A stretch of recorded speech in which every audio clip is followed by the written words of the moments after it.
अगर हम बुद्ध की चर्चा कर रहे हैं तो बुद्ध का सीधा संबंध हमारे दिमाग से है, हमारी स्किन से है, हमारे दांतों की तकलीफों से है, हमारी आंतों से है, हमारे शरीर में जितनी पाइप नुमा नसें हैं, गोलाई लिए हुए पाइप नुमा नसें हैं, वो सभी की सभी बुद्ध है। खाली आकाश जो क्षितिज हमें दिखाई देता है, ये बुद्ध है। खाली घड़ा मिट्टी का जिसमें हम पानी भर करके रखते हैं, वो बुद्ध है। तुलसा का पौधा बुद्ध है। जितने भी वाद्य यंत्र हैं बुद्ध हैं। जितने भी ट्रांजिस्टर, रेडियो, टीवी संबंध बुद्ध है। अब मुद्दा ये है कि क्यों हम बुद्ध चेक करें। बुद्ध इसलिए चेक करना जरूरी है कि इस संसार में यूनिवर्स के सिद्धांत सभी पर लागू होते हैं और ज्योतिष भी यूनिवर्स के सिद्धांत के अनुसार ही कार्य करता है। बुद्धिमान व्यक्ति, विवेकी व्यक्ति, सिचुएशन को तुरंत समझ जाने वाला व्यक्ति जीवन में मुसीबत से बाहर निकल ही जाता है। दूसरी चीज, इस संसार में हर व्यक्ति को अपने हिस्से की रोजी रोटी कमानी पड़ती है, भोजन कमाना पड़ता है, चाहे उसके लिए कोई भी ढंग आजमाया जाए। हर व्यक्ति अलग अलग ढंग आजमाता है। जिसका बुद्ध अच्छा होगा वो रेस्पेक्टेड वे से, बड़े आसान तरीके से जीवन में धन कमाने में सक्षम होता है। क्यों ऐसा होता है? क्योंकि बुध ही एक ऐसा ग्रह है जो सारे फाइनेंस को समझता है।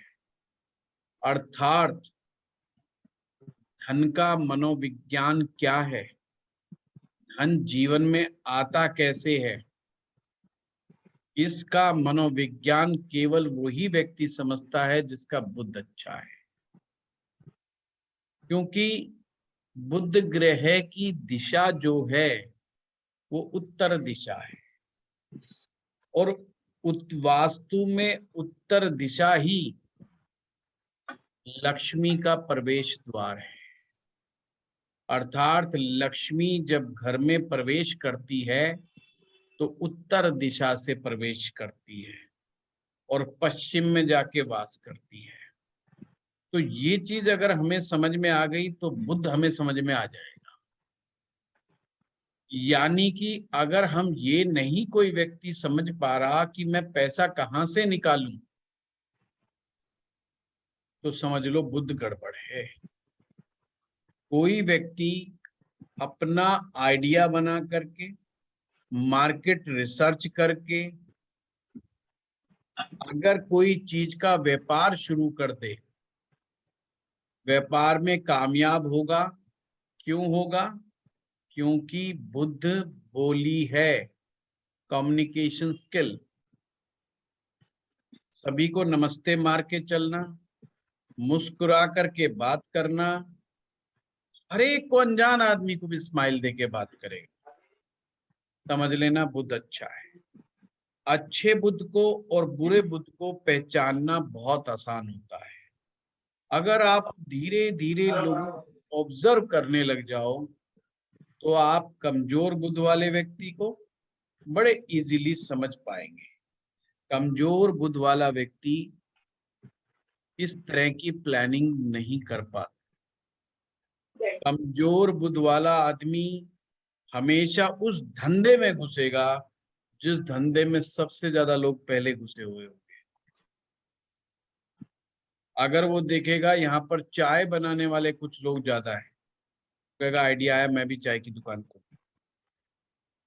अब पहले से 20 आदमी चाय की दुकान खोल के बैठे, 21वां वो खोलेगा अब धंधे में वृद्धि होगी कि नहीं होगी, सिर्फ चाय वाले में वृद्धि होगी कि 20 की जगह 21 हो गए। तो ये धंधे का सिद्धांत कहता ही नहीं कि तुम चाय की दुकान खोलो। नियम कहता है चाय की दुकान अगर 20 लोग खोल के बैठे तो तुम ऐसी चीज निकालो जो चाय के साथ खाई जाए या चाय के साथ ली जाए, पर तुम्हारी अकेली दुकान होनी चाहिए, जिससे 20 के 20 के ग्राहक तुम्हारे से सामान लें। ये मरकरी के काम करने का तरीका है। अगर कोई व्यक्ति अंधेरे को पसंद करता है, घर में लाइटें मैक्सिमम बंद करके रखता है, बहुत जरूरत पड़ने पर ही लाइट का इस्तेमाल करता है, ये भी बुद्ध की कमजोरी है। बुद्ध की कमजोरी एक प्रकार से और पकड़ी जा सकती है, बहुत जल्दी ऐसे व्यक्ति इरिटेट हो जाते हैं। अगर ये बात इनकी कोई ना माने तो बहुत जल्दी ये अपनी बातों को झगड़े की तरफ घुमा देते हैं, लड़ाई झगड़ा करने लग जाएंगे, जोर जोर से बोलने लग जाएंगे, चीखने चिल्लाने लग जाएंगे। ये बुद्ध की कमजोरी है। दांतों की खराबियां, खास करके 34 वर्ष की उम्र के बाद अगर अचानक से दांतों की प्रॉब्लम बढ़ने लग जाए तो ये बुद्ध की खराबी है। पेट में हमेशा गैस बने रहना, कॉन्स्टिपेशन की समस्या होना, लूज मोशन की समस्या होना, हाथों में इन्फेक्शन होना, ये सभी समस्याएं दिखाती है कि बुद्ध की स्थिति ठीक नहीं है।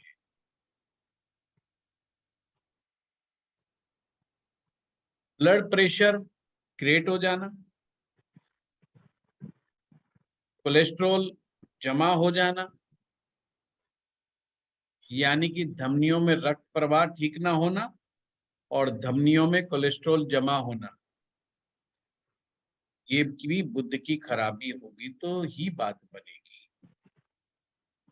नाक एक अपने आप में बहुत बड़ी बात है। श्वास ढंग से ना ले पाए, श्वास लेने का, जैसे नाक में भी कई बार प्रॉब्लम हो जाती है, किसी की नाक की हड्डी टेढ़ी हो जाती है, सांस नहीं आता है, खराटे आदमी लेता है, कई प्रकार की समस्या गले से संबंधित हो जाती है, ये भी बुद्ध के खराब होने की निशानी है। मेमोरी का वीक हो जाना, ये भी बुद्ध के कमजोर होने की निशानी है। तो इतनी सारी निशानियां हैं बुद्ध के कमजोर होने की, आप उसको बड़े अच्छे से समझ पाएंगे।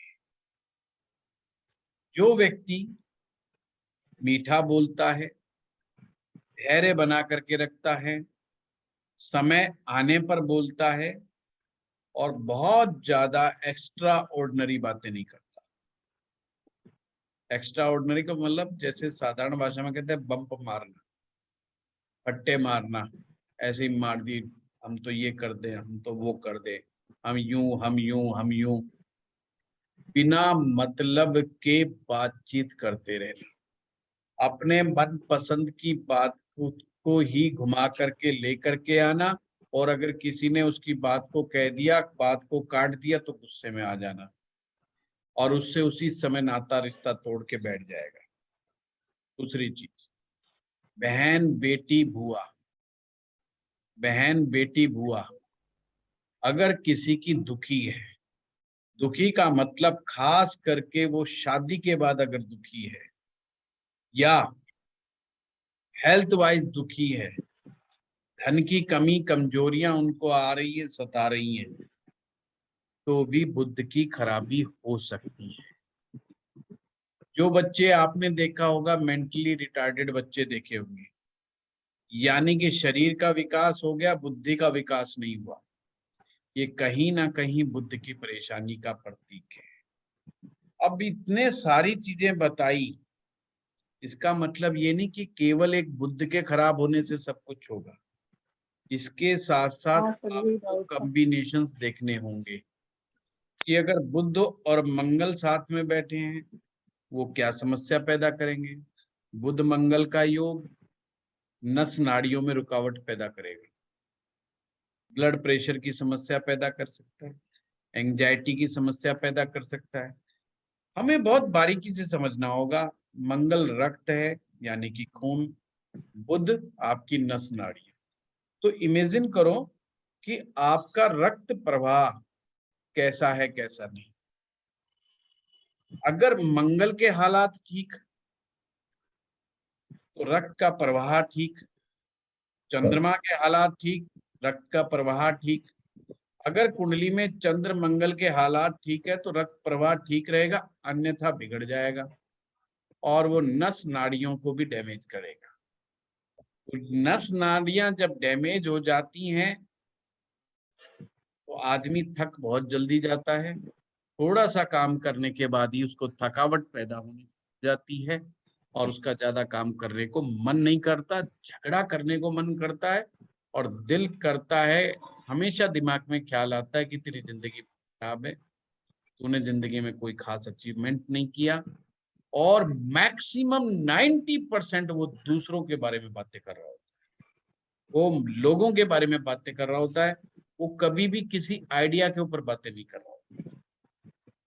आज काम वाली ने ये कर दिया, पड़ोस के गार्ड ने ये कर दिया, मार्केट में ये हो गया। मैक्सिमम बातें उनकी इस बात पे रहती है, ग्रोथ के टॉपिक पे उनकी चर्चा नहीं। यहीं से आपको चीजें पकड़ में आने लग जाती हैं कि भाई बुध में गड़बड़ी है।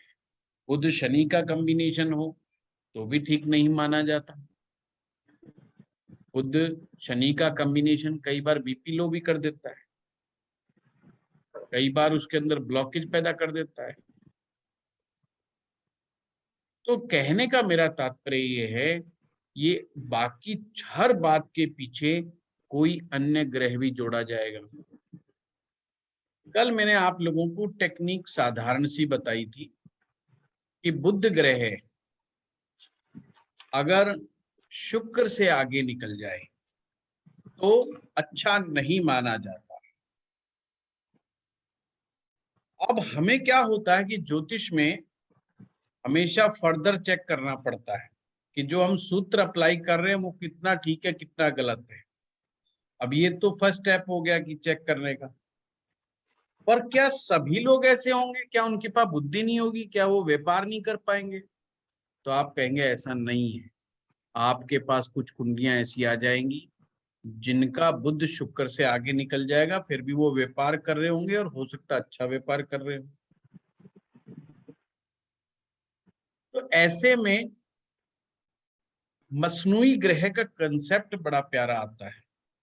तो जिस ग्रह को आप चेक कर रहे हो उसके मसनूई ग्रहों को चेक कर लिया आपको आप कि ये ग्रह किन से मिलकर के बना है।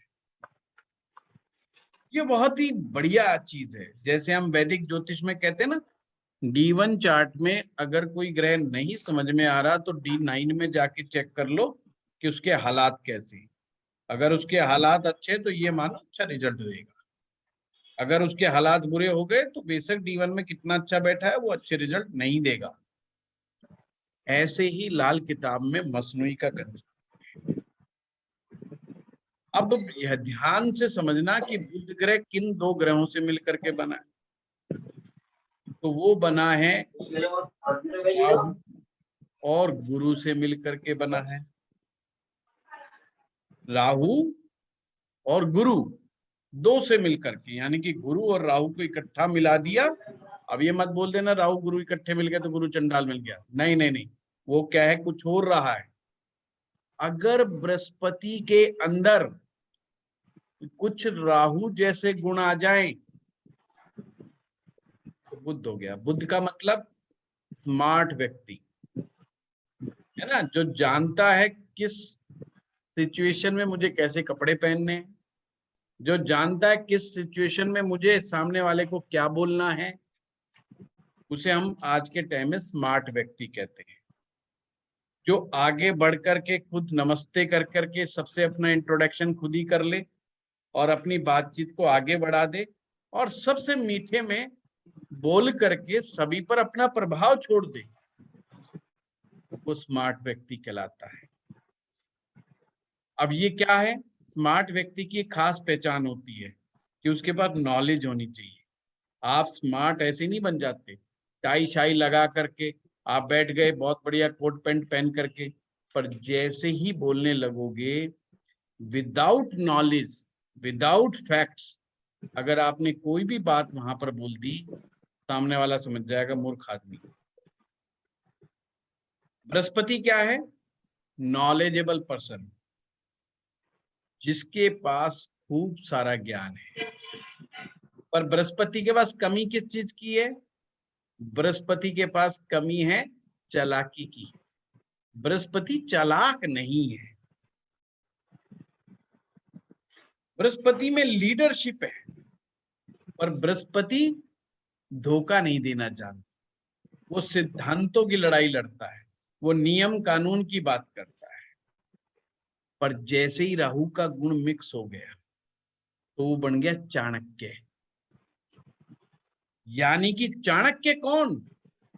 चाणक्य ब्राह्मण है जो वेद शास्त्रों का ज्ञाता है, धर्म का ज्ञाता है और राजनीति में भी कुशल है। राज्य को कैसे चलाया जाए, दुश्मनों को कैसे ठिकाने लगाया जाए, he knows very well।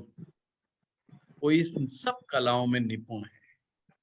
एक कमजोर आदमी को ट्रेंड करके राजा के पद तक पहुंचा दिया जाए और बड़े राज्य के राजा को सत्ता से हटा देने का पराक्रम दिखाने वाला व्यक्ति चाणक्य है।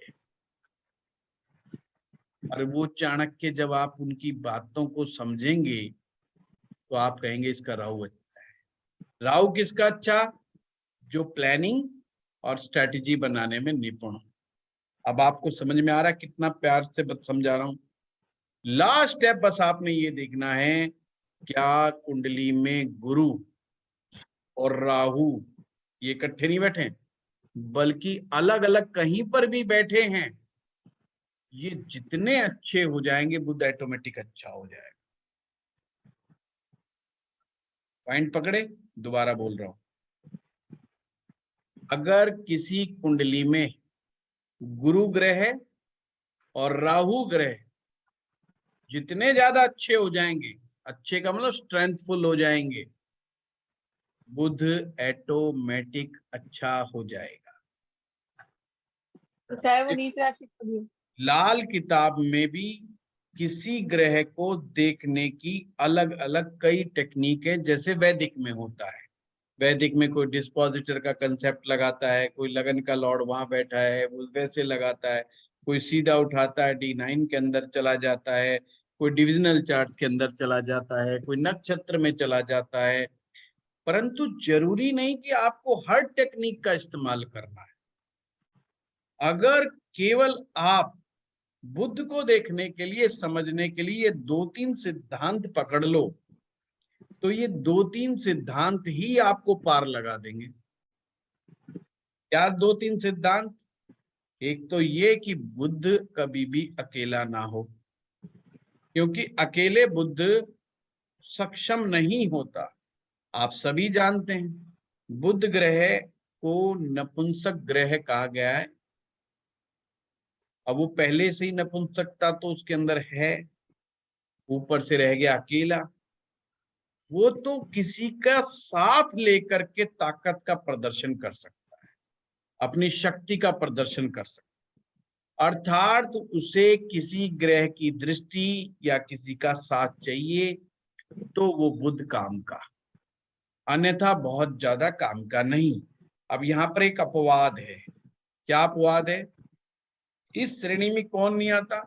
उच्च के बुद्ध वाला व्यक्ति नहीं आता। अर्थात जिसका बुद्ध उच्च का हो जाएगा वो फिर अकेला भी बैठा होगा तो वो श्रेणी में नहीं आएगा। वो अकेले वाले का बस यही अपवाद है कि उच्च का अगर है तो वो उससे बाहर आ जाएगा। सेकंड स्टेप कि बुध ग्रह या तो शुक्र के साथ बैठे या शुक्र से आगे बढ़ जाएगा तो गड़बड़ माना जाएगा। क्यों? क्योंकि शुक्र कौन है? शुक्र हमारी कामनाएं हैं, हमारी इच्छाएं हैं। इच्छाएं किस चीज की? ऐश्वर्य पूर्ण जीवन जीने की। इच्छाएं किस चीज की? लग्जरी की। लग्जरी और ऐश्वर्य पूर्ण जीवन जीना आपकी जिंदगी की सबसे बड़ी रुकावट होती है, खास करके पुरुषार्थी व्यक्ति के लिए।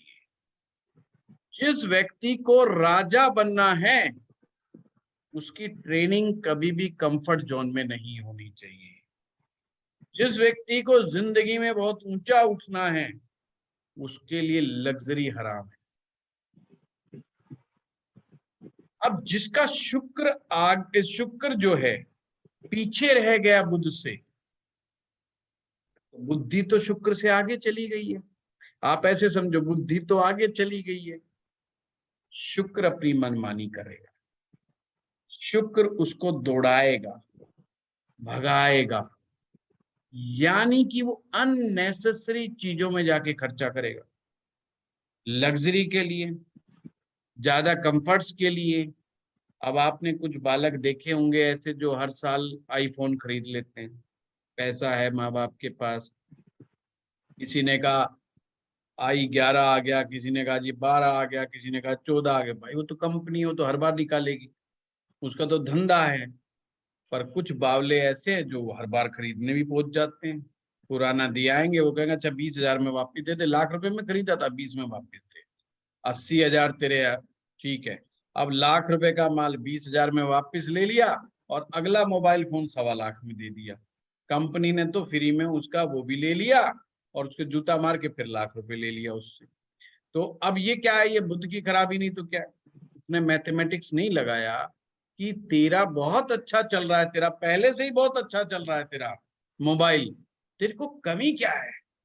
अगर तेरे को लगता है कि तेरी फोटो अच्छी नहीं आ रही है तो इससे बढ़िया तू लाख रुपए का एक कैमरा खरीद ले, तेरा टंटा ही खत्म। पर वो ये दिमाग नहीं लगाएगा, कहेगा नहीं नहीं मेरे वाले में इतना मेगापिक्सल है, नए वाले में कुछ बढ़ा दिया, और उसी बात को लाख रुपए बर्बाद कर दे।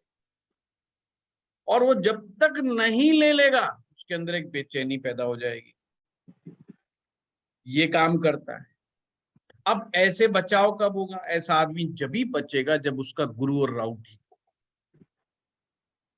जब गुरु और राहु ठीक होगा और बुध आगे होगा शुक्र से, तो आप ये समझ लेना ऐसा आदमी थोड़े से में थोड़ी सी गलती में ही समझ जाता है। उसको लगे अरे बाप रे झटका लग रहा है, फटाफट पीछे भागो, गलती तो नहीं हो रही। इवन गलती करने के बाद तुरंत गलती सुधार की तरफ भागेगा, तुरंत रियलाइज करेगा मुझसे गड़बड़ हो गई है।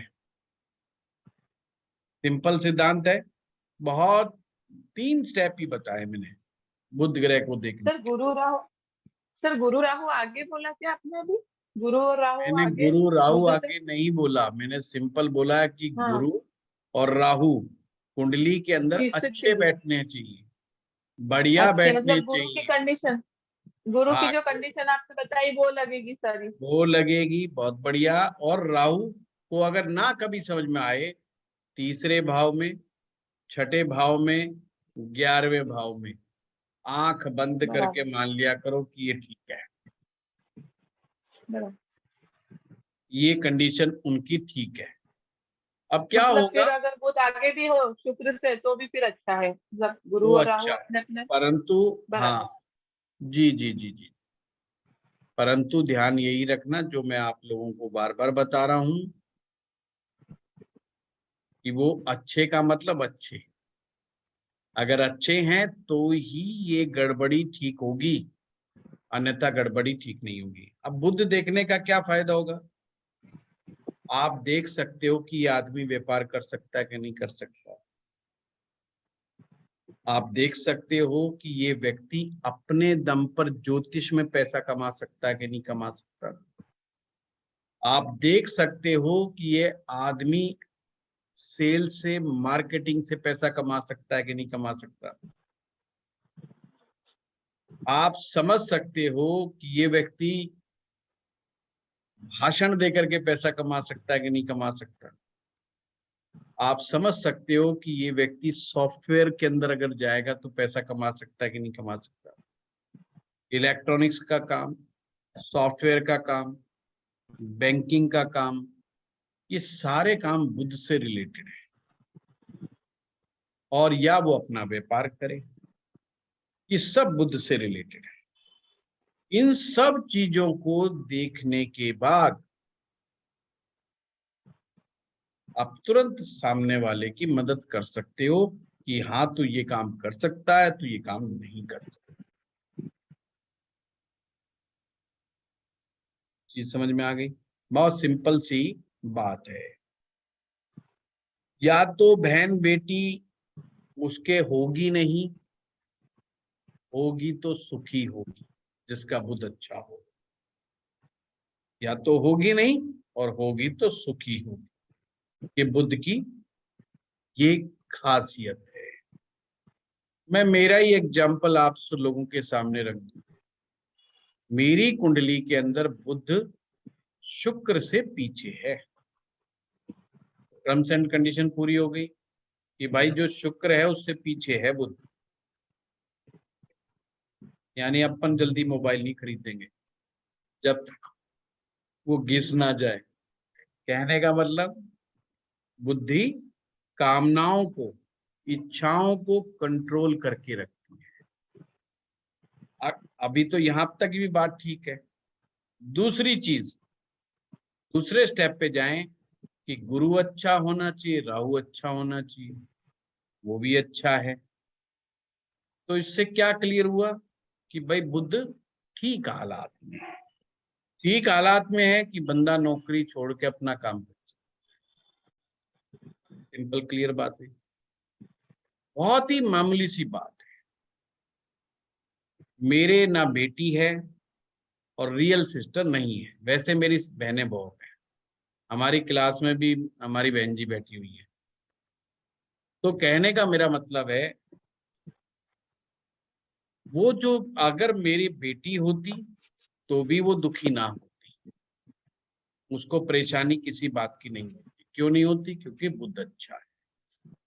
जिस भाई के कुंडली में बुद्ध खराब मिलेगा उसकी बहन दुखी मिलेगी, या अगर उसके लड़की होगी तो वो दुखी मिलेगी, ब्याह शादियों से दुखी मिलेगी, परेशान मिलेगी। लाल किताब पूरे परिवार को बांध के रखना चाहते हैं।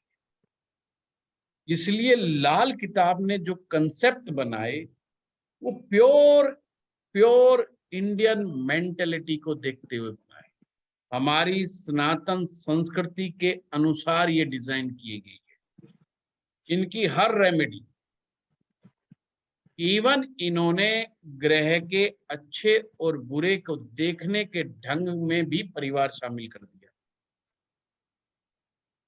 ताकि हर व्यक्ति एक दूसरे के साथ बंधा रहे। अब किसी को पता चलेगा यार तेरा बुद्ध खराब है इसलिए तेरी बहन दुखी है, ते उसकी बेचारी की मैरिज लाइफ अच्छी नहीं चल रही, तो वो क्या करेगा? वो बुद्ध को ठीक करने का प्रेशर में आएगा, तो बुद्ध को ठीक करेगा तो बहन के ऊपर असर पड़ेगा। बहन को पता चलेगा कि तेरा मंगल खराब है तो तेरा भाई दुखी है, तो अपना मंगल ठीक करने में लगेगी। इस बहाने क्या होगा, सब एक दूसरे से बातचीत करेंगे, एक दूसरे के कनेक्शन में रहेंगे। लाल किताब कहती है कि अगर आपको पूर्व जन्म का कोई ऋण आपकी कुंडली में है तो भी आपने परिवार के, खानदान के सभी सदस्यों को साथ लेना है और उनसे कुछ पैसे ले लो। मैं तो लिखा है बराबर बराबर ले लो।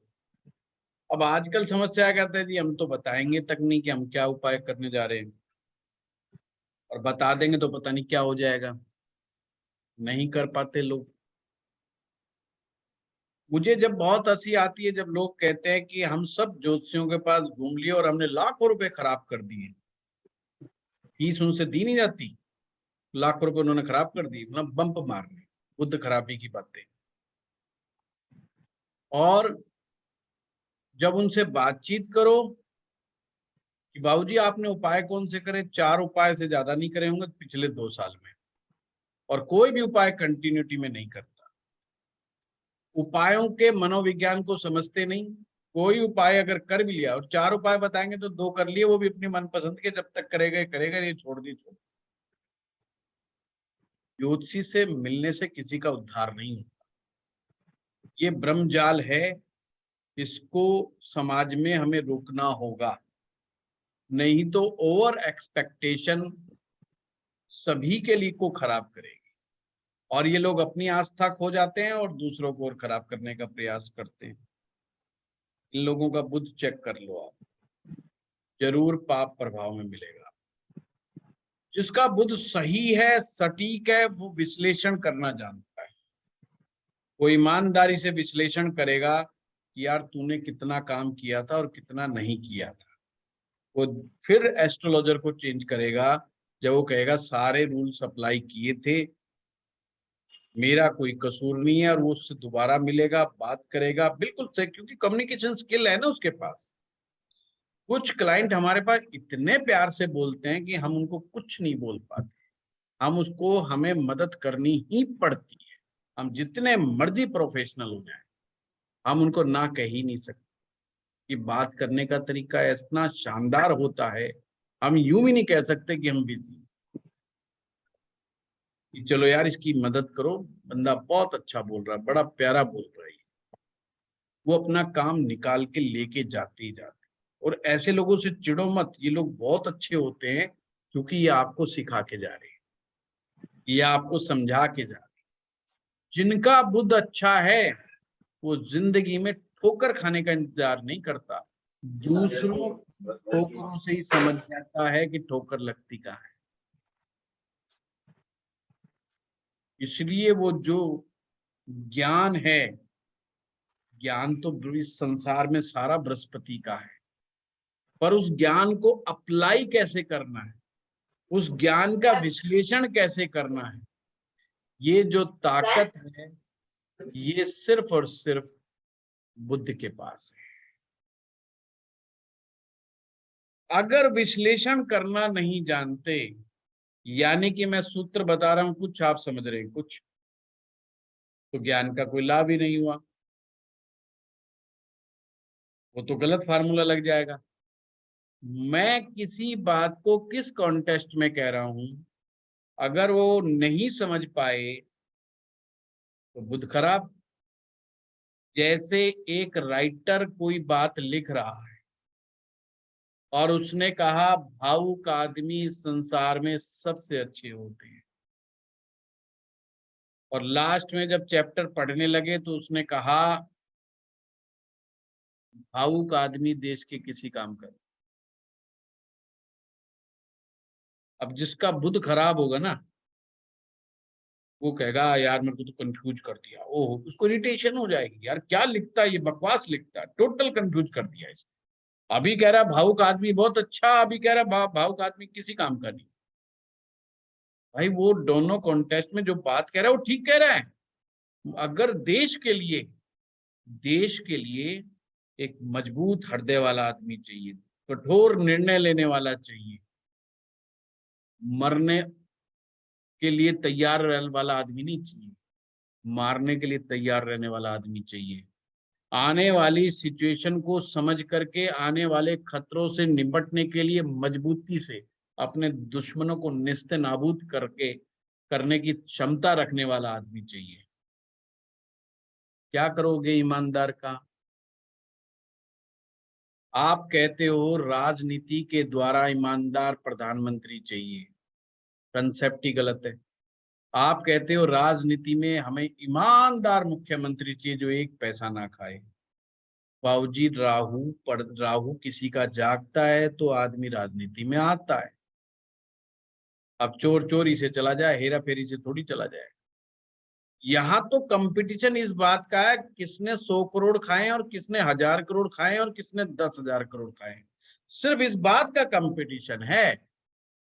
और जब राजनेता आपस में बैठते होंगे तो हंसते होंगे, बस 60 करोड़ में जेल हो गई तेरे को, बस बेइज्जती करवा दी तूने तो हमारी, इसको पार्टी से बाहर करो, ये आदमी है ना किसी काम का नहीं, और आगे से इसको किसी पद पे रखना नहीं है। इसको ना ये पार्टी का भला कर सकता, ना ये अपने परिवार का भला कर सकता। और आम आदमी सोच रहा है क्या कि ये बेचारा 1 रुपया नहीं खाएगा, ये तो किराए भाड़े भी नहीं खाएगा, ये तो सब अपनी जेब से लगाएगा। वो बाहर के ड्रामे हैं। ज्योतिष के माध्यम से हमें एक एक चीज का अगर कंसेप्ट क्लियर है तो आपको नेताओं पे कभी गुस्सा नहीं आएगा। आप नेताओं को इस बात से नहीं करेंगे, बल्कि इस बात से कि उन्होंने समाज में क्या नया लेकर के आए, समाज को क्या दिया, इस बात से नेताओं को आप जज करेंगे कि उनमें नेतृत्व क्षमता कितनी है। आप उस बात से जज करेंगे एक नेता को, बल्कि इस बात से नहीं कि साहब उसने खा गया, अपने बेटे को सेट कर दिया, बेटी को सेट कर दिया। राजनीति इसी का नाम है, परिवारवाद ही राजनीति का नाम है। हमेशा राजनीतिज्ञ आदमी अपने परिवार के ही लोगों को सेट करने में लगे रहते हैं, और इसमें कोई दोष नहीं मानता मैं। ये तरीका है, ये राहु के काम करने का तरीका है। एक तरफ तो हम कह रहे हैं साक्षात राहु है, और फिर ये सोचते हैं कि ये गीता के ऊपर प्रवचन करके जाएंगे, ये माथे पर तिलक लगाएंगे, भस्म रमाएंगे और ओम नमः शिवाय का जाप करेंगे, और कोई मुसलमान आएगा वो माता के गीत गाएगा, और कोई हिंदू आएगा वो टोपी लगाएगा और नमाज पढ़ के चल देगा। भाई साहब वो राहु है, वो राहु कोई भी कपड़े पहन लेगा, कहीं पर भस्म रमा लेगा, वो धोती पहन लेगा, जनेऊ पहन लेगा, जो तुम उम्मीद रखते हो वो सब कुछ करके दिखा देगा। तुम अगर उम्मीद रखते हो कि वो डांस करके दिखाए तुम्हारे मंदिरों में, तो डांस भी करके दिखा देगा। वो तो सिर्फ तुम्हारी नमज पहचान रहा है कि तुम क्या चाहते हो। नेता वही करता है जो जनता चाहती है, सिंपल सी बात। और जनता नहीं चाहती तो वो नेता बिल्कुल भी नहीं करता। नेता जब तक इंतजार करता रहता है जब तक जनता में उबाल ना आ जाए। जब देखता उबाल आ गया, आप कंट्रोल करना मुश्किल, नेता जनता की भाषा बोलना शुरू कर देगा, अदरवाइज उससे पहले वो परवाह नहीं करे। भाई ये काम करने का तरीका है, ज्योतिष में ये चीज बताई गई है। अब ये कला हो किसी आदमी में राहु की, और बृहस्पति ठीक ठाक हालात में हो जाए, बुध ऑटोमेटिक ही अच्छा है उस आदमी का, तो कहां तक आप पकड़ पाओगे? आप उसको टच भी नहीं कर पाओगे, क्योंकि वो सर्वगुण संपन्न हो गया है वो। आपको पॉइंट समझ में आ रहे हैं? बहुत सिंपल सिंपल फैक्ट है। मेरे पास फोन आते हैं जी, लाल किताब हमने कई जगह से की, समझ नहीं आई। मैं कहता हूँ जिससे कि उसके वीडियो भेजो। एक वीडियो आता है, मैं देखते ही समझ जाता हूँ क्यों नहीं समझ में आई, क्योंकि उसको समझ में खुद को नहीं आई। लगा पड़ा है श्लोक को डिकोड करने में, वो डिकोड हो ही नहीं रहा उससे, क्योंकि वो जिस भाषा में लिखा गया, जिस कॉन्टेक्स्ट में लिखा गया, उसको पहचानना बहुत मुश्किल है। तो जिन लोगों ने वैदिक ज्योतिष सीखा है उनके लिए लाल किताब बहुत आसान है। वो लाल किताब को तुरंत समझ जाएंगे कि क्या चीज है। बहुत सारे लोग आजकल यूट्यूब पर लिख रहे हैं कि साहब आप जो है बड़ा यूनिक मेथड से पढ़ा रहे हैं, आपका पढ़ाया हुआ समझ में आता है। रोज 5-7 फोन भी आते हैं जो ये कहते हैं कि आपका पढ़ाया गजब का है। हमारा नया जो बैच आया है उसमें 60-70% लोग प्रैक्टिशनर हैं लाल किताब के। आप हैरान हो जाओगे, प्रैक्टिशनर हैं। और अमर जी और मंजीत जी हैं, देख रहे होंगे कि आज ग्रुप के अंदर सब चर्चाओं में लगे पड़े हैं। ये सब ज्योतिषी हैं। मोर देन 60-70% प्रैक्टिशनर्स हैं, यानी वो प्रैक्टिस कर रहे हैं और बहुत पहले सीखे हुए हैं। समझ कुछ नहीं आ रहा है, फार्मूला नहीं पकड़ में आ रहा उनके, ये कैसे देखे वो कैसे देखे। तो भी सिंपल है, अभी आपके बुध में सामने बताया करके दे दिया। बुध बुध के ऊपर ही डिस्कशन चल रही गुरुजी, बुध अच्छा है बुरा है। वही सवाल चल रहा है कि बुध ऐसे है तो बुध ठीक है या नहीं ठीक है। कितनी बार समझाया मैंने कि भाई लक्षण मिला लो, लाल किताब लक्षणों के ऊपर क्यों इतनी बात करती है? वो ताकि नए स्टूडेंट के लिए है ये, नए स्टूडेंट लक्षण मिला करके चीजों तक पहुंचे। लाल किताब को सीखना सबसे आसान है। जी पर वो कहता नहीं जी ये बता दो मेरा ग्रह यहाँ पर बैठा हुआ ये अच्छा है या बुरा। अरे भाई लक्षण जो बताए हैं आधे पौने घंटे तक, उसमें कुछ तो मिला, वो नहीं मिला पा रहा, वो जज नहीं कर पा रहा है, तो इसका मतलब बुद्धि ठीक नहीं है, चीज ही नहीं पकड़ पा रहे थे। तो यहीं से पता चल जाता है कि बुद्धि इतना अच्छा नहीं। घबराने की जरूरत नहीं। बुद्ध में कब घबराने की जरूरत है मैं आपको बताता हूँ। ऐसा नहीं है कि जिनका बुद्ध अच्छा नहीं है वो कुछ नहीं कर पाते, नहीं कर पाते, सिंपल सिंपल तकलीफें हैं। सिर्फ उनको कोई बड़े लेवल का व्यापार नहीं खड़ा करना चाहिए, उन्हें सेल्स और मार्केटिंग के काम में नहीं जाना चाहिए, उन्हें कोई कम्युनिकेशन स्किल्स की रिक्वायरमेंट हो वहां नहीं घुसने का प्रयास करना चाहिए। अब कोई बंदा कहे जी नौकरी नहीं लगी तो बताओ मैं कुछ कमाऊं खाऊं नहीं क्या, उसको कहो कमा और खा, पर ऐसा धंधा कर जो सामान्य बुद्धि से कर किया जा सकता है। सामान्य बुद्धि का मतलब यहां से माल उठाना है, अपनी दुकान पे लगाना है और बेच देना, माल खत्म हो जाए फिर ले आना है, रखना है और बेच देना है। जैसे हमारे मोहल्लों में, गांव में, देहात में, शहर में छोटे छोटे दुकानदार होते हैं, अपना सेक्टर वाइज अपना काम धंधा चला के बैठे होते हैं, वो भी ठीक ठाक कमा रहे होते हैं, बहुत अच्छी रोजी रोटी कमा रहे होते हैं। कोई जूस की दुकान खोल के बैठा हुआ है, कोई खाने पीने की दुकान खोल के बैठा हुआ है, बस चलता हुआ ग्राहक आएगा बैठेगा उसकी दिहाड़ी चल रही है। इसमें बुद्ध की स्मार्टनेस देखने की जरूरत नहीं है ज्यादा, क्योंकि बस आपने उस धंधे को पहचानना है जिसमें सामान्य बुद्धि से काम चल जाए, या सुबह से तो शाम तक एक ही तरह का काम करना, ज्यादा सर एनालिसिस इसका ना करना। तो ज्यादा इसका मतलब एनालिसिस हुआ करेंगे तो फिर बुद्ध की जरूरत पड़ेगी। जिस काम में धैर्य की आवश्यकता हो, अब बंदे से ना रुका जाए, धैर्य ना हो उसके अंदर, ये बुद्ध की खराबी की निशानी है। तो धैर्य वाले काम बुद्ध अच्छा जरूर देगा। जैसे कोई डाटा एनालिसिस का काम है, अब डाटा एनालिसिस में बंदा धैर्य रखेगा तो ही रिजल्ट निकालेगा। जल्दबाजी में उसने इतने सारे आंकड़े देखे और हवा में तीर मार दिया, अंदाजा मार के फंस जाएगा, बुरी तरीके से रिपोर्ट खराब हो जाएगी। कोई चीज अंदाजे पे नहीं चलेगी, तो हर एक का मैथमेटिक्स स्किल से देखना पड़ेगा वो चीज।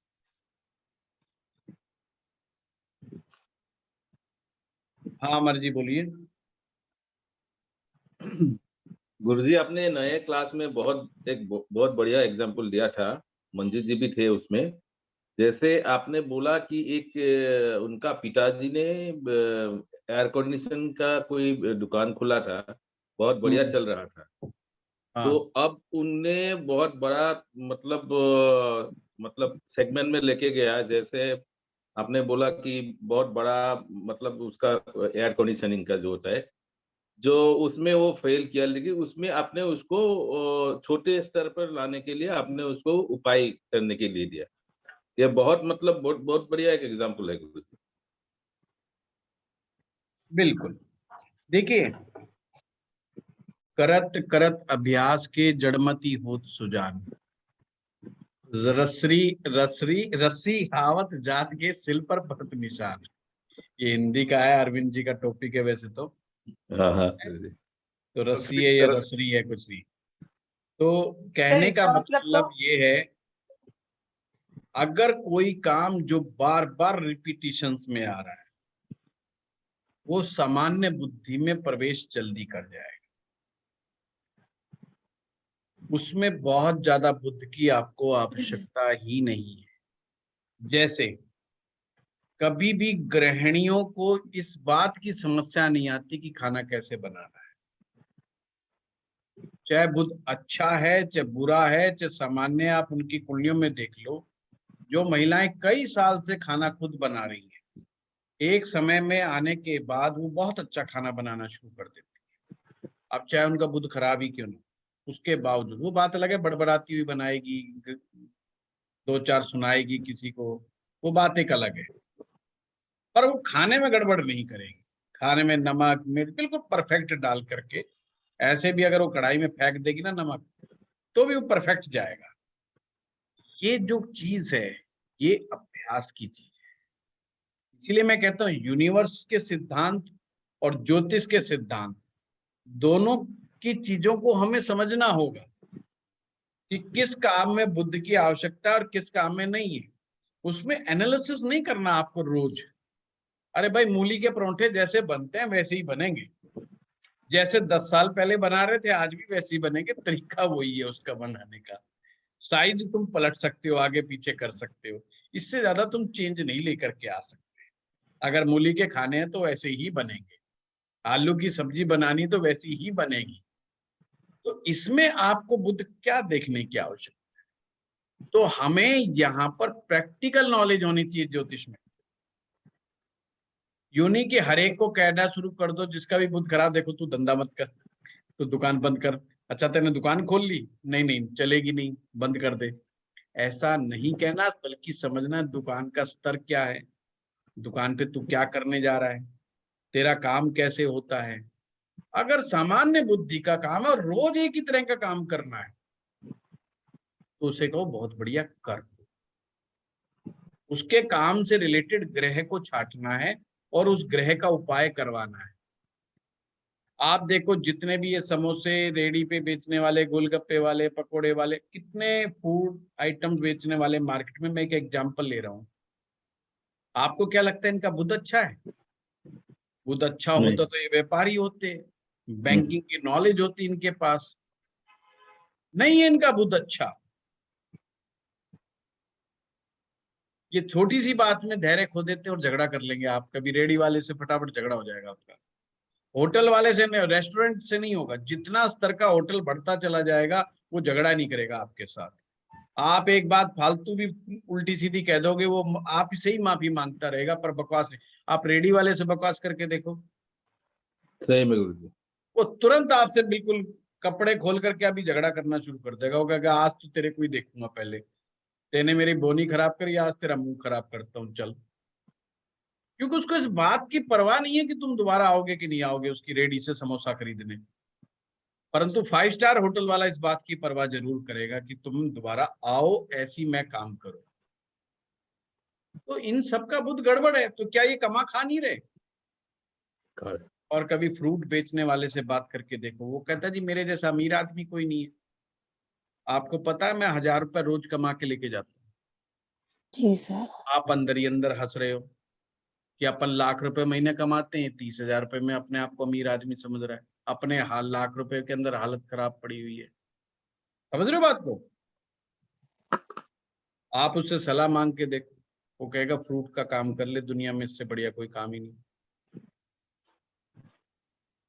ये चीज, ये बारीक विश्लेषण करना आपको आना चाहिए, उसी से चीजें समझ में आ जाएंगी। ठीक है? हाँ सुषमा जी, गुरु जी, गुरु जी मैं थोड़ा बोलूं गुरु जी?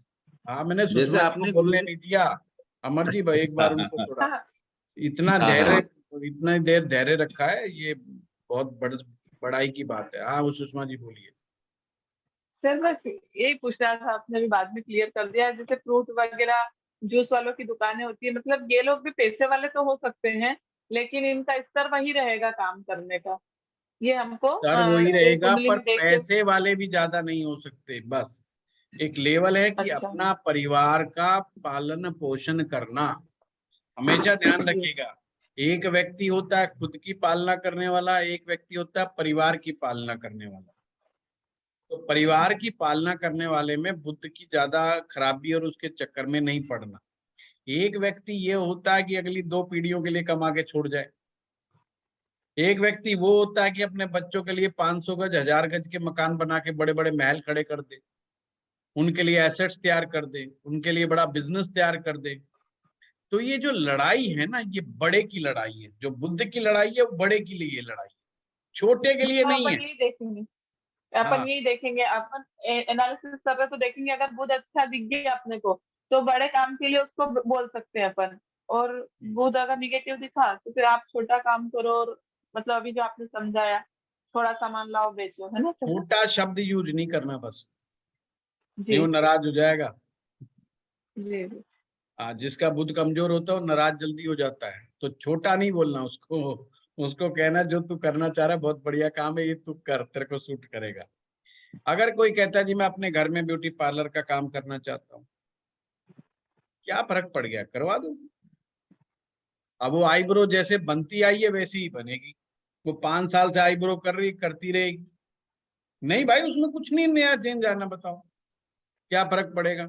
अब बुध अच्छा है तो भी गुजारा चल जाएगा, बुध अच्छा नहीं है तो भी नहीं। अगर बुध ऐसे में अच्छा मिल जाए तो वो आप देखना वो खुद तरक्की ज्यादा कर जाएगी, अदरवाइज अगले 10 साल तक भी वो उसी ब्यूटी पार्लर में बैठी रहेगी। जिसका बुध अच्छा, अच्छा ये एक होगा बड़े वो लेवल पे क्लाइंट होता बना है। लेगी अपने बहुत अच्छे, क्योंकि वो मीठा हाँ, एक बोलना बड़े लेवल जानती है। पे होता है। बस चलिए। सिंपल सी बात है। उसके बाद और सर इसी चीज को 3-4 साल में ही काफी स्टाफ आ जाएगा, वो उसी बराबर है जी। काम में आगे बढ़ जाते हैं। जिसका तो सर बुध इसी अच्छा वो छोटे काम में भी घुसेगा तो उसे बड़ा बना देगा। सर इसी लेवल को जैसे ये कम्युनिकेशन से जोड़ना हो तो उसमें फिर आपने जो बताया धैर्य वाले में अब उसको अच्छा मतलब कोई अगर पूछता है सर्विस वगैरह के लिए, जैसे ये बिजनेस के लिए हो गया, सर्विस वाले के लिए पूछेगा तो वही बुध को अच्छा देखेंगे तो कितना धैर्य वाला बुध है तो वो उस में फील्ड में जा सकता है ऐसा।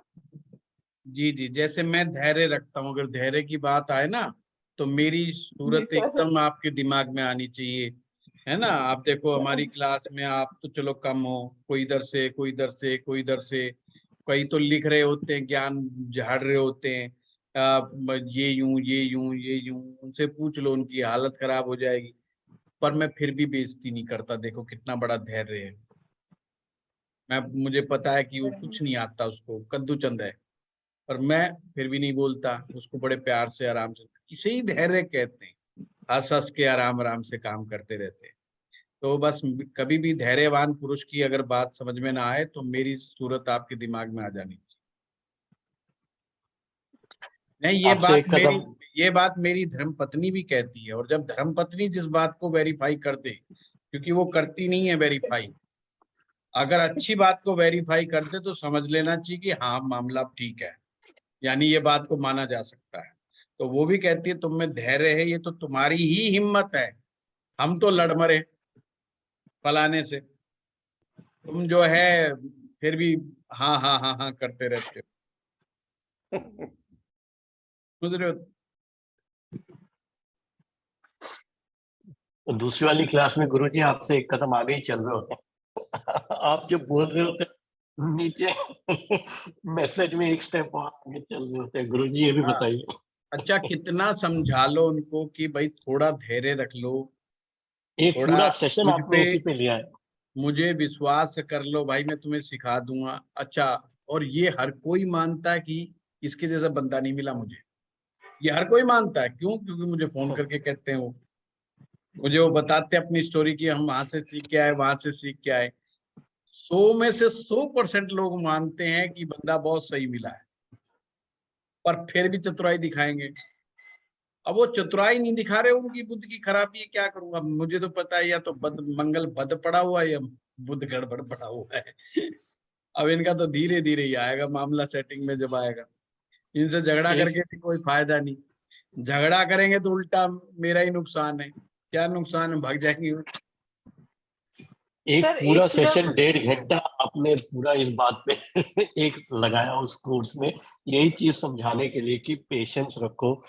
प्रतापशील जी ने भी कोशिश करी अपनी तरफ से उनको थोड़ा सा समझाने की, बट चलिए आते आते आ जाएगा। अरे मंजीत जी, वो तो यूट्यूब पे लगा दो तो यूट्यूब की हमारी एक अलग ही ऑडियंस है। कम से कम 10 से 15 हजार लोग हैं जो मेरे लाल किताब की वीडियोस देखते हैं। वो नाराज हो जाते हैं कि आप प्रवचन कर रहे हो, कमाल की बात है, हम तो बहुत उम्मीद करके आपका वीडियो देखा और आपने तो पूरा प्रवचन कर दिया, टेक्निक तो बताई नहीं। और बट्ठे वहां से व्हाट्सएप नंबर निकाल लेते हैं, आशुतोष के पास नंबर पे फोन मतलब मैसेज डाल देते हैं कि गुरुजी ने फलाने फलाने वीडियो के अंदर सिवाय प्रवचन के और कुछ नहीं बोला। मैं वो आता है देखना गुरुजी वो कौन सा वीडियो है, अब मुझे याद नहीं रहता कि कौन सा वीडियो में मैंने कहा यार कुछ बोला होगा, दोबारा देखने की मेरी तो हिम्मत है नहीं, अब जो बोल दिया सो बोल दिया, ठीक है ना। कुछ लोग उन चीजों को बहुत लाइक करते हैं, ऐसा नहीं होते, दो चार ही हैं सिर्फ जो नेगेटिव कमेंट्स कर देते हैं, और बाकी तो बहुत अच्छे मैक्सिमम अच्छे लोग होते हैं। तो जी। वो एक ऑडियंस अलग ही ऑडियंस है, तो क्लास की नहीं है तो सब हर जगह की अपनी अपनी। करेक्ट तो करेक्ट। सर वो खाली वीडियो देखने से तो जजमेंट थोड़ी होता है सर, वो तो क्लास करनी पड़ती है अपनी, तो वो सुषमा जी, इसलिए चिढ़ते होंगे। मैं इस उम्र में आने के बाद एक बात बड़े दावे के साथ कह सकता हूँ, इस संसार में हमें जो कुछ फ्री में मिलता है ना, वो मिलता है जी सिर्फ सर, परिवार। जी सर, बिल्कुल सर। बाकी इस संसार में कुछ नहीं फ्री में मिलता। ये हमारा वहम होता है, ये हमारी आंखों का भ्रम होता है। कुछ चीजें हमें फ्री में आती हुई नजर आती हैं कुछ समय के लिए, पर चुकाना हर एक का कर्जा पड़ता है। 1 रुपए का खा के 1.25 रुपए चुकाना पड़ता है, और हर एक को चुकाना पड़ता है। ऐसा नहीं कि किसी एक को चुकाना पड़ता, सबको चुकाना पड़ता है। हर काम के लिए आपको मेहनत करनी पड़ेगी। अगर आप नहीं देंगे, कर्जा वापस नहीं करेंगे, तो जिंदगी में राइज नहीं करेंगे। और जो इंसान चाहता है कि मैं जिंदगी में तरक्की करूं, उन्नति करूं, उसको जिंदगी में से फ्री फोकट निकाल देना चाहिए, और अरविंद केजरीवाल को 1 पैसे का वोट नहीं देना चाहिए। जो कहे नेता फ्री की, उसी के खिलाफ। मैं तो अरविंद केजरीवाल जी के वॉल पे जाके लिखाता हूँ, फ्री की बात पसंद नहीं है मुझे, क्योंकि फ्री में कभी किसी को मिलता नहीं, और जिसको फ्री में मिल रहा है ये उसका भ्रमजाल है। ये उसका पहली बात तो भ्रमजाल है, उसे मिल नहीं रहा है, और उसको लग रहा है कि मुझे फ्री में मिल रहा है, तो डबल ट्रिपल दे के निकलेगा। बेटर है हर चीज का मूल्य चुकाना शुरू कर दो। गलती से भी कहीं से भी कोई चीज आ गई तो ये दिमाग में रखो, इसका मेरे को वापस करना है, किसी तरीके से करेंगे, इसको रिटर्न करना है, किसी ने किसी फॉर्मेट में रिटर्न करना है। तो उसका आपके पास जो सामर्थ्य है, ज्ञान का सामर्थ्य है तो ज्ञान दो, फ्री में सलाह दो उनको। आपका पैसे से सामर्थ्य है तो पैसा दो उनको, किसी से भी सामर्थ्य है रिटर्न कर दो, ताकि कभी भी बोझ आपके ऊपर कभी भी नहीं पड़ेगा। ये बोझ आपको मारता है, और तिल तिल करके मारता है, और हमें पता भी नहीं चलता। सबसे बड़ी बात, फ्री की किसी जगह पे जाना ही नहीं। कहीं फ्री में कैंप लगे, बिल्कुल नहीं जाना। कहीं कोई फ्री में हो, है फ्री में हलवा पूरी बटे, तो तुम्हारी जेब में हलवा पूरी से ज्यादा पैसा हो, चंदा डालने का पैसा हो तो खा लेना, नहीं पैसा हो तो वहां से निकल के अपने घर की रोटी खा लेना। अगर 50 रुपए का खाने का मादा है, और 100 रुपया तुम्हारा चढ़ाने का वादा है, तो जा करके आप बात करो, वरना वहां जाके खड़े मत हो, कोई लाभ नहीं होगा। जिस दिन आप इन चीजों के नियमों को पालन करने लग गए ना, आपके ग्रह वैसे भी सुधरने शुरू हो जाते हैं। अब हमारे पास जैसे मेरा काम है, बहुत सारे गिफ्ट आ जाते हैं, स्टूडेंट ही दे जाते हैं, कोई इधर से उधर से। मैं दिमाग में रखता हूँ कि भाई इस आदमी का मेरे को कभी ना कभी हेल्प करनी है, मुझे जैसे ही मौका मिलेगा मैं हेल्प जीवन के अंदर उसके साथ खड़ा मिलूंगा, क्योंकि मुझे पता है पैसे तो ये मेरे से लेगा नहीं अब, तो कहीं ना कहीं मुझे उस आदमी की हेल्प कर, तो मैं उसके प्रति आंख बंद करके फिर बैठ जाता हूँ, प्रोफेशनली भी। तो ये चीजें हमें कायम करनी होंगी, तो हम आगे बढ़ जाएंगे। हाँ ज्योति जी। सर मैं ये पूछ रही थी कि अगर बुध अच्छा होगा, तो जैसे अभी हमने छोटे व्यापार बड़े व्यापार की बात की, तो वो छोटा व्यापारी अगर होगा भी तो खुद ही अपने दायरे में सीमित नहीं रहेगा, उसे हमेशा एक ललक रहेगी कि मुझे बड़ा करना है, बड़ा करना है। क्या हाँ, हमें ये लक्षण देखें? जिसका बुध अच्छा है उसको कोई नहीं रोक सकता, ध्यान रखना। वो अपने रास्ते सारे बैरियर तोड़ करके आगे लेकर के जाएगा, बशर्ते अच्छे के लक्षण मिला लेना। सर इसमें सूर्य बुध बुधादित्य योग भी आएगा, जी सर। मतलब वो भी अच्छा मानेंगे सर? सूर्य बुध के चक्कर में ही मत पढ़ो, लाल किताब पढ़ रहे हो अब आप। जब आपने अच्छा। बुध देखना है तो बुध पे ही फोकस करो, और बुध को देखने के तरीका क्या वो मैंने बता दिया। सूर्य बुध कब देखना है? जब आपने मंगल बुध देखना। मंगल बुध में। हाँ, हमेशा हर चीज को है ना उसमें नहीं मतलब मैसअप मत करो, नहीं तो आप सूत्र नहीं समझ पाओगे। अगर मंगल बुध देखना है तो पहली नजर जानी चाहिए कि सूर्य बुध इकट्ठे के अलग है। अलग है तो फिर और सिम्टम मिलाओ और सूत्र मिलाओ कि मंगल बुध है तो कितना मंगल बुध है, कि राहु कहाँ बैठा है, बुध शुक्र कहाँ बैठा है, कौन किसके घर में बैठा है। तो फिर वो बाकी चीजें मिलानी शुरू कर दो, उससे पता चल जाएगा कि मंगल बुध है तो सीवियरिटी बढ़ गई। मंगल बुध होगा तो बुध को डेंट लगेगा, ये सीधा खेल है, क्योंकि गुस्से में आदमी बुद्धि का साथ छोड़ देता है। मंगल बुध का मतलब गुस्सा इतना आ रहा है कि रुका ही नहीं जा रहा उससे। वो कहता है यार नुकसान बेशक मैं झेल लूंगा पर आज इस आदमी को नहीं बख्शूंगा, आज तो सुना के ही मानूंगा उसको। ये मंगल बुध की खासियत है। तो वो नुकसान झेलता भी है क्योंकि उसके बाद से तो दोबारा घुसने नहीं देता उसको। तो ऐसे हमने कुंडली के माध्यम से पकड़ लेना है। सर एक और सवाल। हाँ बताइए। सर जैसे अभी आपने बात की कि फ्री की कोई चीज लेनी नहीं चाहिए, लेकिन कई बार भाग्य से हमें खुद फ्री में कुछ मिल जाता है, तो फिर उसका भी क्या करें? अनजान वजह से ही मिल जाए कोई बिना कारण के, तो उसका फिर कैसे ऋण चुकाया जाएगा? ज्योति जी, मैंने कहा चीजें तो हमें सारी ही भाग्य से मिलती है। सकल पदार्थ है जग माई, बिन भाग नर पावत नाही। ये कर्महीन कर, नर पावत नाही।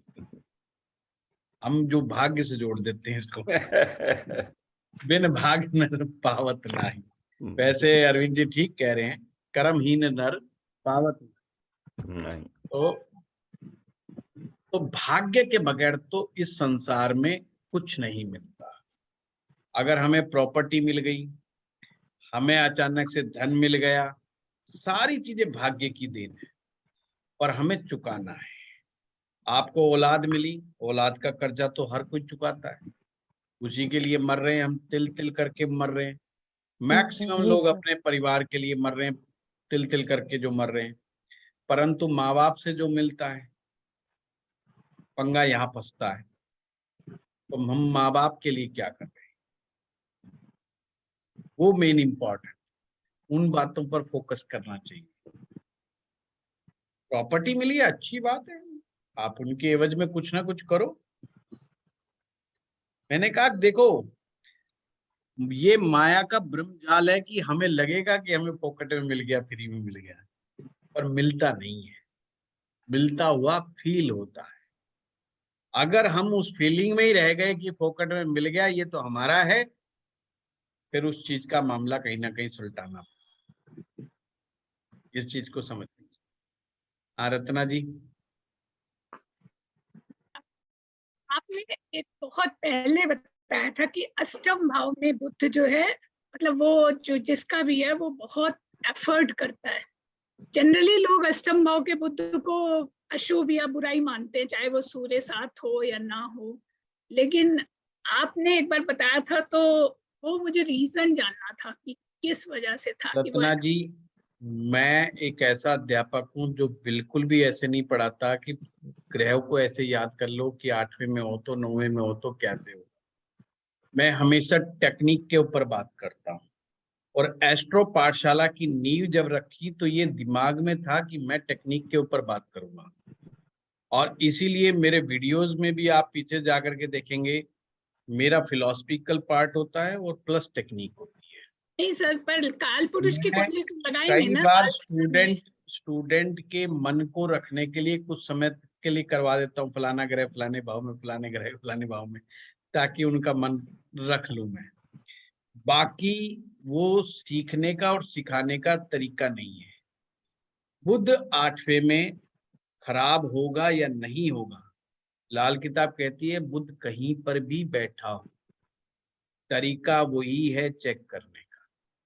सर मंगल और 8वें शनि भाव का। में बैठा हुआ बुध अगर सही बैठा है तो व्यक्ति बहुत अच्छा डेवलपर बन सकता है। वही व्यक्ति जानना था। प्रोडक्शन के अंदर बहुत महारत हासिल कर लेता है, बड़े बड़े प्रोजेक्ट्स को कर सकता है, पर वहीं पर बुध 8वें में बैठ करके खराब हो गया, वो हालत खराब कर देगा, तरह तरह की बीमारियां देगा, बुध से रिलेटेड तकलीफें देगा। तो इसलिए कभी भी इस तरीके से याद मत करो कि फलाना ग्रह अगर फलाने भाव में आ गया तो क्या होगा और क्या नहीं। नहीं सर, मंगल की जमीन और शनि का घर, पक्का घर, कब्जा, तो उस तरह से भी देखें तो मंगल तो इसका वो हो गया एनिमी, और शनि सबसे के साथ तो ये फिर भी मिल सकता है। रत्ना जी एक इंट्रोडक्शन के लिए था, और अब हमें अगले स्टेप पे भी बढ़ना पड़ेगा। मंगल की जमीन, शनि का घर, ये समझ में आ जाए कि हम इसका इस्तेमाल कैसे कर रहे हैं। बेशक वो मंगल की जमीन और शनि के घर में घुस गया, प्रवेश कर गया, पर वो घुसने के बाद तो आपको कोई इंफॉर्मेशन नहीं मिली कि बुध अच्छा माने कि बुरा माने। जी। मंगल को देखते हो तो बुरा मानोगे, शनि को देखते हो तो अच्छा मानोगे। कंफ्यूजन तो वहीं का वहीं बना रहा। रत्ना जी तो बताओ, कंफ्यूजन तो दूर ही नहीं हुआ। फिर आपने और वो बोला और राहु अगर हम जितने भी आज क्लास में 18 लोग हैं और हमारा अगर सभी का बुध 8वें में हो, तो इसका मतलब या तो सभी का 8वें में बुध ठीक है या सभी का खराब है। पर डिसीजन हाँ, तो हुआ ही सही। नहीं कि खराब है कि बुरा है, अच्छा है। मुझे मेरा है 8वें में। हाँ हाँ, मैं वही बता रहा हूँ, कैसे डिसीजन कर ले लोगे आप, नहीं ले सकते।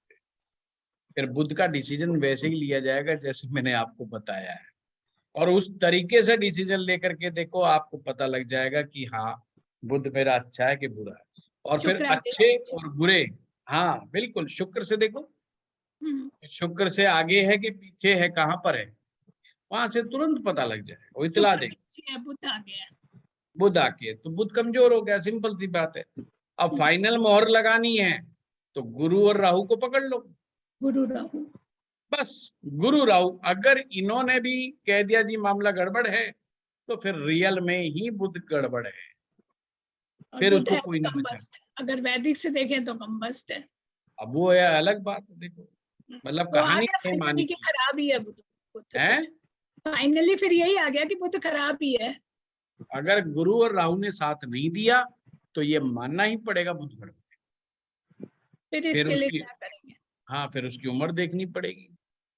पहला इवेंट उसके साथ 17 साल की उम्र में होगा, अच्छा, दूसरा इवेंट जो है उसके साथ 34 साल की उम्र में होगा। तो फिर उस तरीके से चीजों को देखना पड़ेगा, समझना पड़ेगा।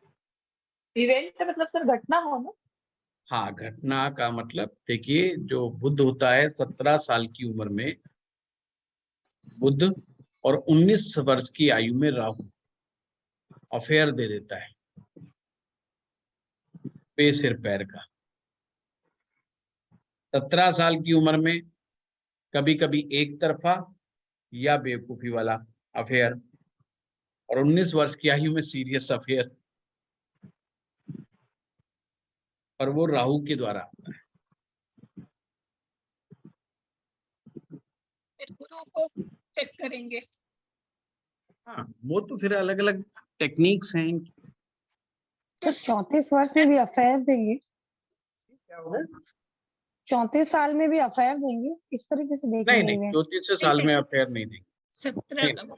नहीं 17 साल का ही बताया मैंने, 34 साल का नहीं बताया।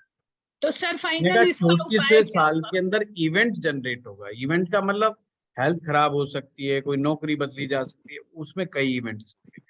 अच्छे बुरे से कोई भी हो सकता। हाँ, तो सर उपाय में क्या कर सकते हैं इसके लिए? वो तो रत्ना जी देखना पड़ता है ना कि बुध कितना बिगड़ा कितना नहीं बिगड़ा, वो उसके ऊपर है, वो हर चीज की सीवियरिटी के ऊपर है कि कितना उसमें खराब हुआ है कितना नहीं है, क्या पता जरूरत है कि नहीं है, हाँ जी, ये भी ठीक है। देखना है। जी जी, ठीक है। मान क्लियर। लीजिए किसी का काम ही नहीं है, आपको याद है मैकेनिक बने का काम कर रहा है, अब उसको बुध की जरूरत ही नहीं है, और वो बकवास भाषा में भी कह दे रहे गाड़ी लगा चल खड़ा हो, वो काला पीला पूछ करके आएगा, वो फट मोबिल आयल इंजन आयल। भाई उसको बुद्ध से कोई लेना देना ही नहीं है, उसका ना मैथमेटिक्स से कोई लेना देना, ना कम्युनिकेशन स्किल से लेना देना। जिसकी गाड़ी खराब हो गई वो खड़ी करवाएगा, वो धुआं मारेगा, वो पंप मारेगा, वो उसका काम फर्स्ट क्लास, वो शांत को कमा के ले जाएगा। उसको बुध से कोई लेना देना ही नहीं है। तो सही। अब उसको बुध की रेमेडी करा के करोगे भी क्या, समझने वाली बात है। हमेशा ठीक। ध्यान रखना, मैं हमेशा एक बात कहता हूँ, जरूरी नहीं कि हर ग्रह के हमने रेमेडी करनी है। पहले ये देखो किसकी जरूरत है हमें, क्या सर वो बुद्धि मोस्ट की तो हमेशा ही इम्पोर्टेंट है। जरूरत है ना, बुद्धि की तो जरूरत हर चीज में है, घर में भी है, नहीं बाहर भी है। नहीं नहीं नहीं नहीं वो सामान्य बुद्धि की बात चल रही है, वो सबके पास होती है रत्ना जी। वो तो ज्यादा पीड़ित होगा तो फिर वो मेंटली रिटार्टेड कर देता है। नहीं, हाँ आपने एक अच्छा सेंटेंस बोला था कि वो बहुत ज्यादा एफर्ट करता है, जिसका बुद्ध थोड़ा कम्बस्ट होता है या आठवें घर या जैसे भी पूरी बुरी हालत में होता है, तो वो अच्छा ही करता है, ओवर एफर्ट करता है। कोई भी ग्रह बेचारा छठे 8वें 12वें में फंसेगा, उससे निकलने के लिए वो वैसे ही एफर्ट ज्यादा करता है। हाथ पैर मारेगा ही। कोई भी ग्रह, हाँ, कोई भी ग्रह, मैं बता रहा हूँ आपको। जैसे शुक्र अगर 8वें में फंसेगा तो बताओ क्या करेगा। सर छठे में उसको फंसेगा तो क्या करेगा, 8वें में फंसेगा तो कंफर्ट क्या करेगा। कंफर्ट पूरे नहीं मिलते उसको, आठवें घर वाले शुक्र को। वो मतलब चार, होंगे सारे पर वो यूज नहीं कर पाएगा उसको देखो कंफर्ट। शुक्र को कभी भी समझना हो ना तो रिलेशनशिप के बेया पे समझा करो आप। रिलेशनशिप के पॉइंट ऑफ व्यू से चीजें आपको बहुत जल्दी समझ में आएंगी। जी, जिनका भी शुक्र छठे भाव में, 8वें भाव में, 12वें भाव में होगा, वो रिलेशनशिप को निभाने के लिए ज्यादा प्रयास करेंगे। ज्यादा प्रयास करो। हाँ, ये है। जिनका नहीं होगा वो ज्यादा प्रयास नहीं करेंगे। सामने वाली पार्टी कह रही है मैं घर छोड़ के जा रही हूँ, जा, प्रयास ही नहीं करेगा। और जिसका बैठा है आड़ा टेढ़ा, वो बेचारा फट हाथ जोड़ लेगा कि भाई कोई बात नहीं, इस बार गलती हो गई, हाथ जोड़ते हैं, एफर्ट करेगा। तो ये केवल बुद्ध के विषय में मत सोचिए रत्ना जी, यहाँ तो ये तो हाउस ही ऐसे है। ओके ओके, हाँ यहाँ तो सारे, ठीक जैसे है। सूर्य 12वें में चला जाएगा, वो पता है वो इंसान इज्जत का कितना भूखा मिलेगा आपको सूर्य 12वें में जाने से। उसकी एक ही तमन्ना रहेगी कि भाई मेरे को हर आदमी इज्जत से बात कर ले, बस इससे ज्यादा मुझे कुछ नहीं चाहिए। क्यों? क्योंकि सूर्य 12वें में चला गया। अब ज्योतिषी के दृष्टिकोण से कहेंगे तो क्या कहेंगे कि सूर्य 12वें में कैसा होगा, वो कहेगा जी बिल्कुल बेकार है। मरणासन। नहीं, पर 8वें शुक्र को तो मरणासन तो वो है, चंडाल का। मरणासन तो वैदिक के हिसाब से हो गया। वैसे भी सूर्य 12वें में चला गया, नहीं जी, हर कोई कहेगा जी बेकार है, बेकार है, बेकार। 8वें शुक्र को तो चंडाल स्त्री का है लाल किताब। मिट्टी की जली औरत। यस, चंडाल स्त्री, यस। मिट्टी की जली औरत का मतलब है जरा सा छेड़ने से भी पीछे पड़ यस जाए। यस। तो अब जिनका भी शुक्र 8वें में होगा, वो अपने रिलेशनशिप को निभाने में, बनाए रखने में ज्यादा समर्थ है। सिंपल सी बात है।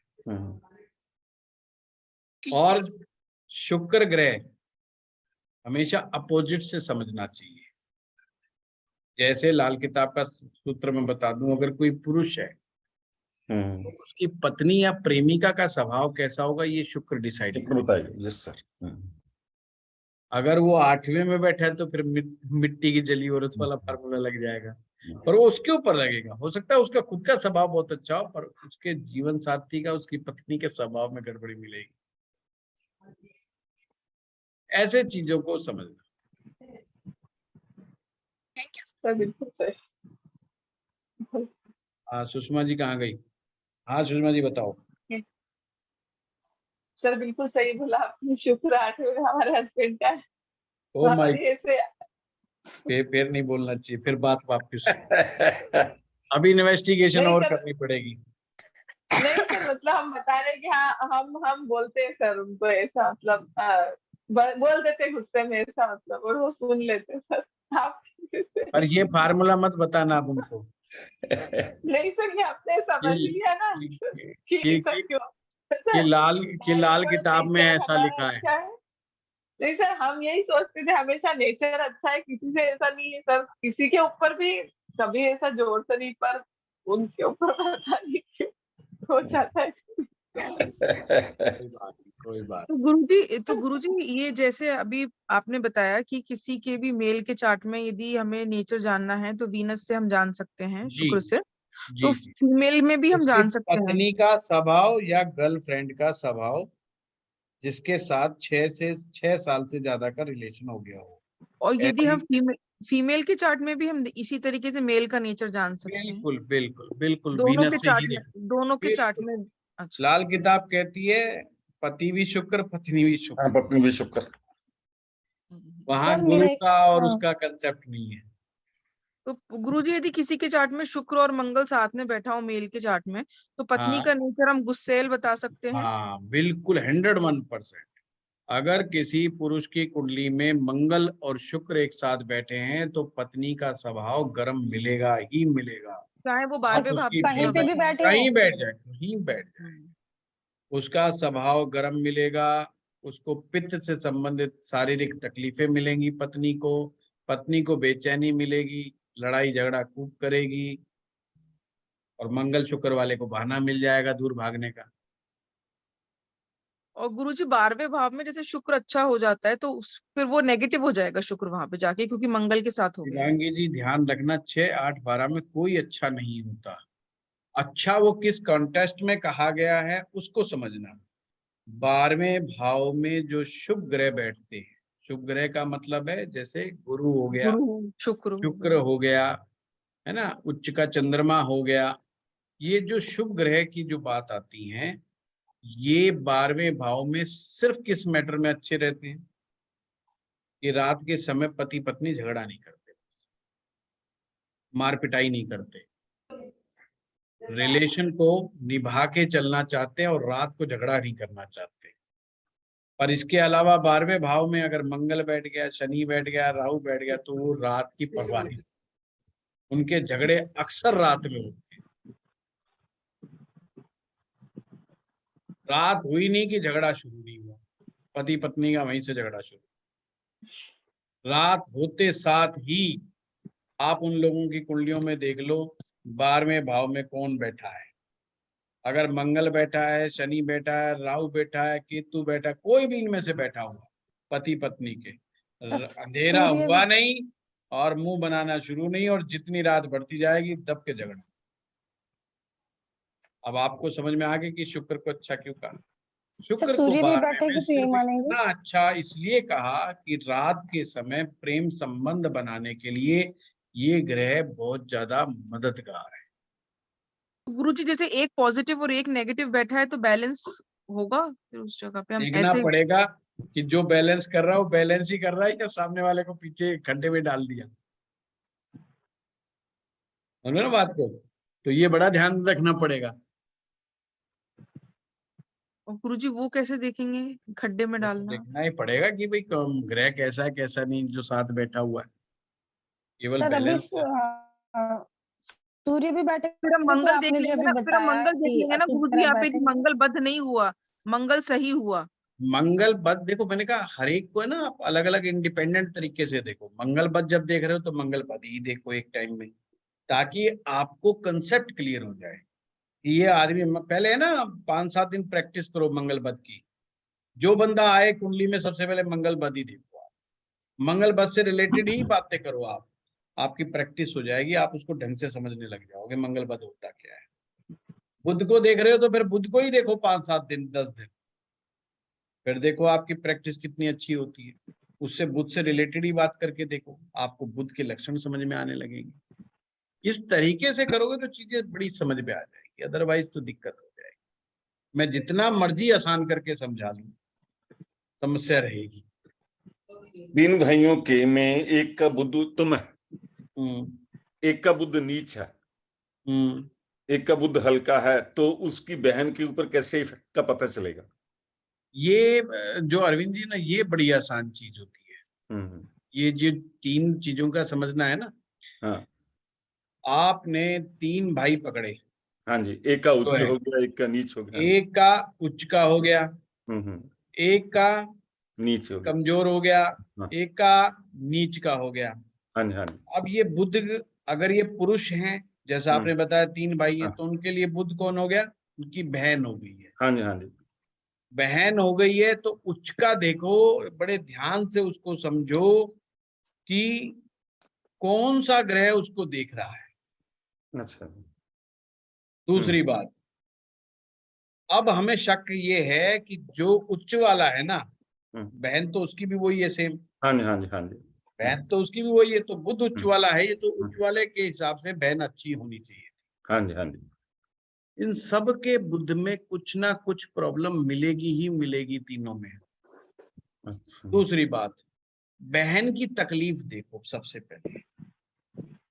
बुध की खराबी, मैंने कहा बुध की खराबी की क्या निशानी? बहन की शादीशुदा जिंदगी तबाह। दूसरी निशानी, धन धान्य की जरूरत उसको बड़ा सताएगी बेचारी को, मतलब उसको थोड़े थोड़े पैसे के लिए भी किसी से मदद लेनी पड़ेगी। अगर ये दो सिम्टम मिलते हैं अरविंद जी, खुद तीनों भाइयों का खराब मिलेगा।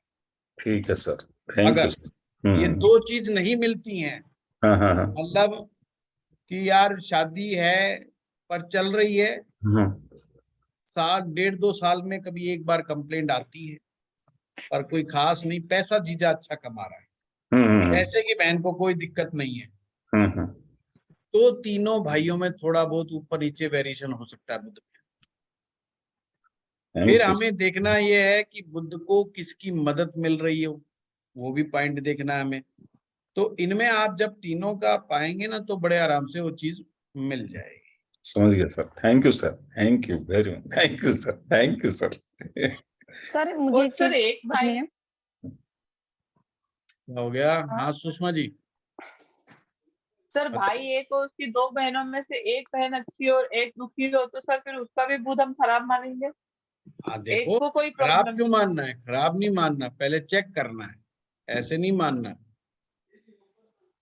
जो तरीका और बताया एक ना, को पहले ज्यादा ही भाई, परेशान। सुषमा जी पहले भाई का बुध देखो कि उसे अच्छा क्यों समझ रहे हो और उसको बुरा क्यों समझ रहे हो। और बुरे की कैटेगरी मैंने 2 लक्षण बड़े वाले बता दिए आपको, कि बहन की गृहस्थ लाइफ कमजोर मिलेगी और उसकी आर्थिक स्थिति भी कमजोर मिलेगी। अगर ये तो 2 सर लक्षण जैसे मिल भाई रहे हैं तो तो एक कुछ है, गड़बड़ है। मैं कह रहा हूँ चाहे सर एक है चाहे चार भाई है, तो एक ही है। मैं कह रहा हूँ एक है चाहे चार है, आप इसको अजमा करके देखो। अभी कंफ्यूज मत हो, हाँ बिना फैक्ट्स के कंफ्यूज मत होइए, नहीं पहले सर, चेक फैक्ट है कीजिए। इसलिए पूछ रहा हूँ फैक्ट तो कि आपको एक ये पता है परेशान। ना कि बहन दुखी है, सिर्फ आपको इतना जी फैक्ट जी। पता है, परंतु बुद्ध के बारे में तो चेक करो कि क्या रिजल्ट निकल करके आ रहा है। पर सर ऐसा क्यों होता है कि एक अच्छा और एक ऐसा सर? ऐसा ये क्यों सर? सबके अपने अपने अगर कर्म बुध है अगर सुषमा जी। खराब हुआ उसका, नहीं सर, अगर उसका बुध खराब हुआ तो दोनों को कुछ ना कुछ दिक्कत रहनी चाहिए।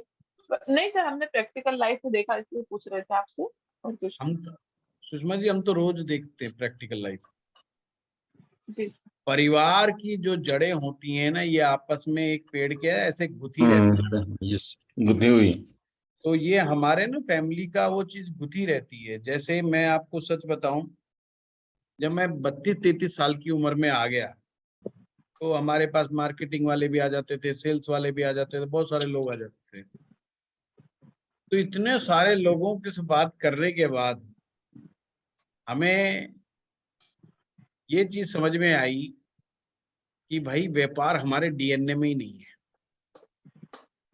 मैं आपको बताऊं, जो हमारी सोच समझ में आई, तो भाई फिर क्या किया जाए, क्योंकि खानदान में किसी ने अपना काम खुद का किया ही नहीं, सब तो सरकारी आदमी, पिताजी सरकारी, भाई सरकारी किसी ने व्यापार किया ही नहीं। तो व्यापार किया नहीं तो अपने को कैसे आए?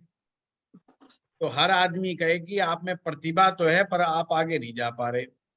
अरे भाई ये तुम समझा तो रहे हो, पर मेरे को कोई रास्ता बताओ आगे कैसे जाऊं। अब ये बात कोई समझा भी नहीं पावे इतनी उम्र के बाद। तो ये हमने खुद निष्कर्ष निकाला, भाई हाँ ये फैमिली की प्रॉब्लम है, ये मेरी प्रॉब्लम नहीं है। ये फैमिली मामला है, गड़बड़ है थोड़ा सा, क्योंकि किसी को कुछ फाइनेंस समझ में नहीं आता। सबको एक चीज समझ में आती है, तनख्वाह लाओ, बच जाए एफडी करवा दो, थोड़ा बहुत म्यूचुअल फंड में डाल दो, और किसी को कानो कान मत पता लगने दो कहाँ पर पैसा पड़ा हुआ है।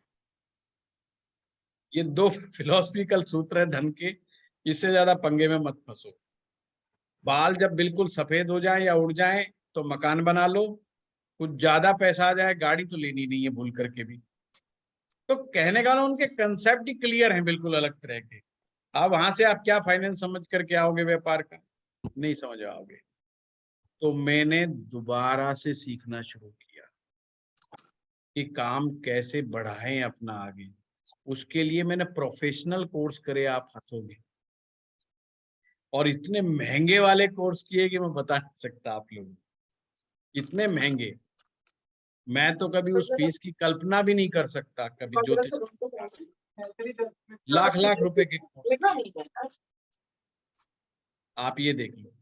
और उस चीज को हमने दोबारा से सीखा, पूरा तो नहीं आया पर हाँ मुझे फायदा हुआ, कम से कम 20-25% फायदा हुआ मुझे उस कोर्स का।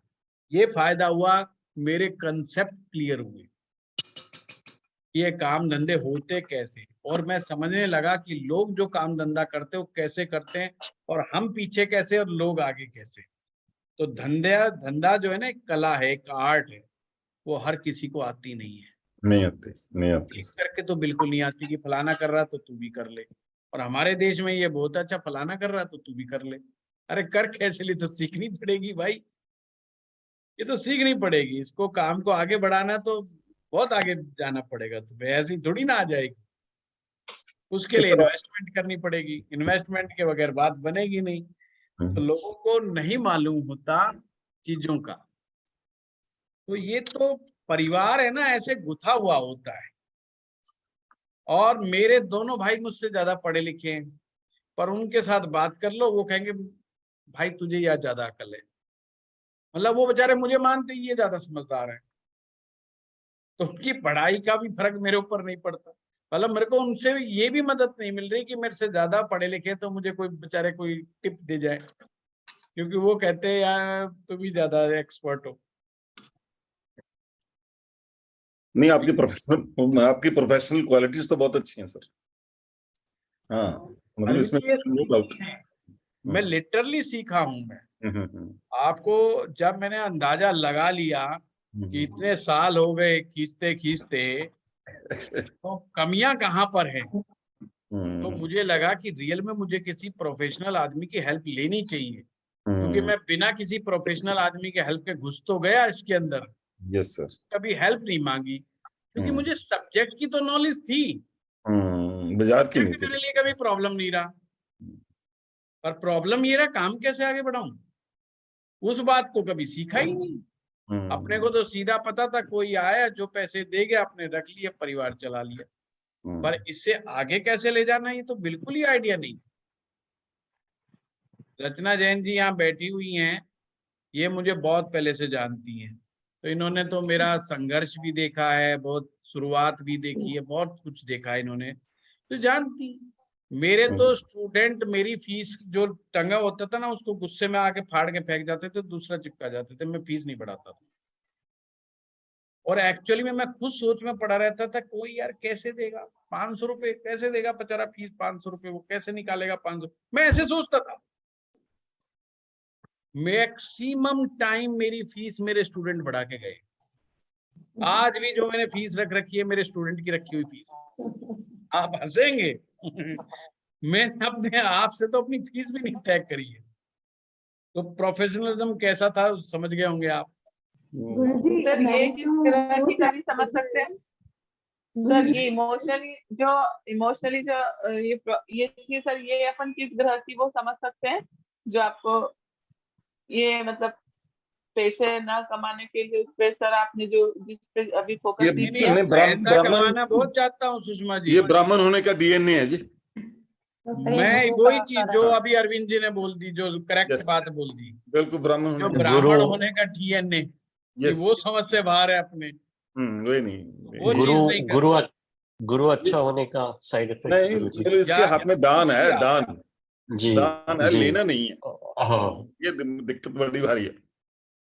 ये हम लोगों ने ना, मैं बताती हूँ, हम लोगों को तो गुरुजी, मैंने तो वो टाइम देखा है, गुरुजी समोसे खिलाते थे, गुरुजी चाय पिलाते थे, फीस कम होती थी, एंड इतने स्टूपिड लोग होते थे हम सब।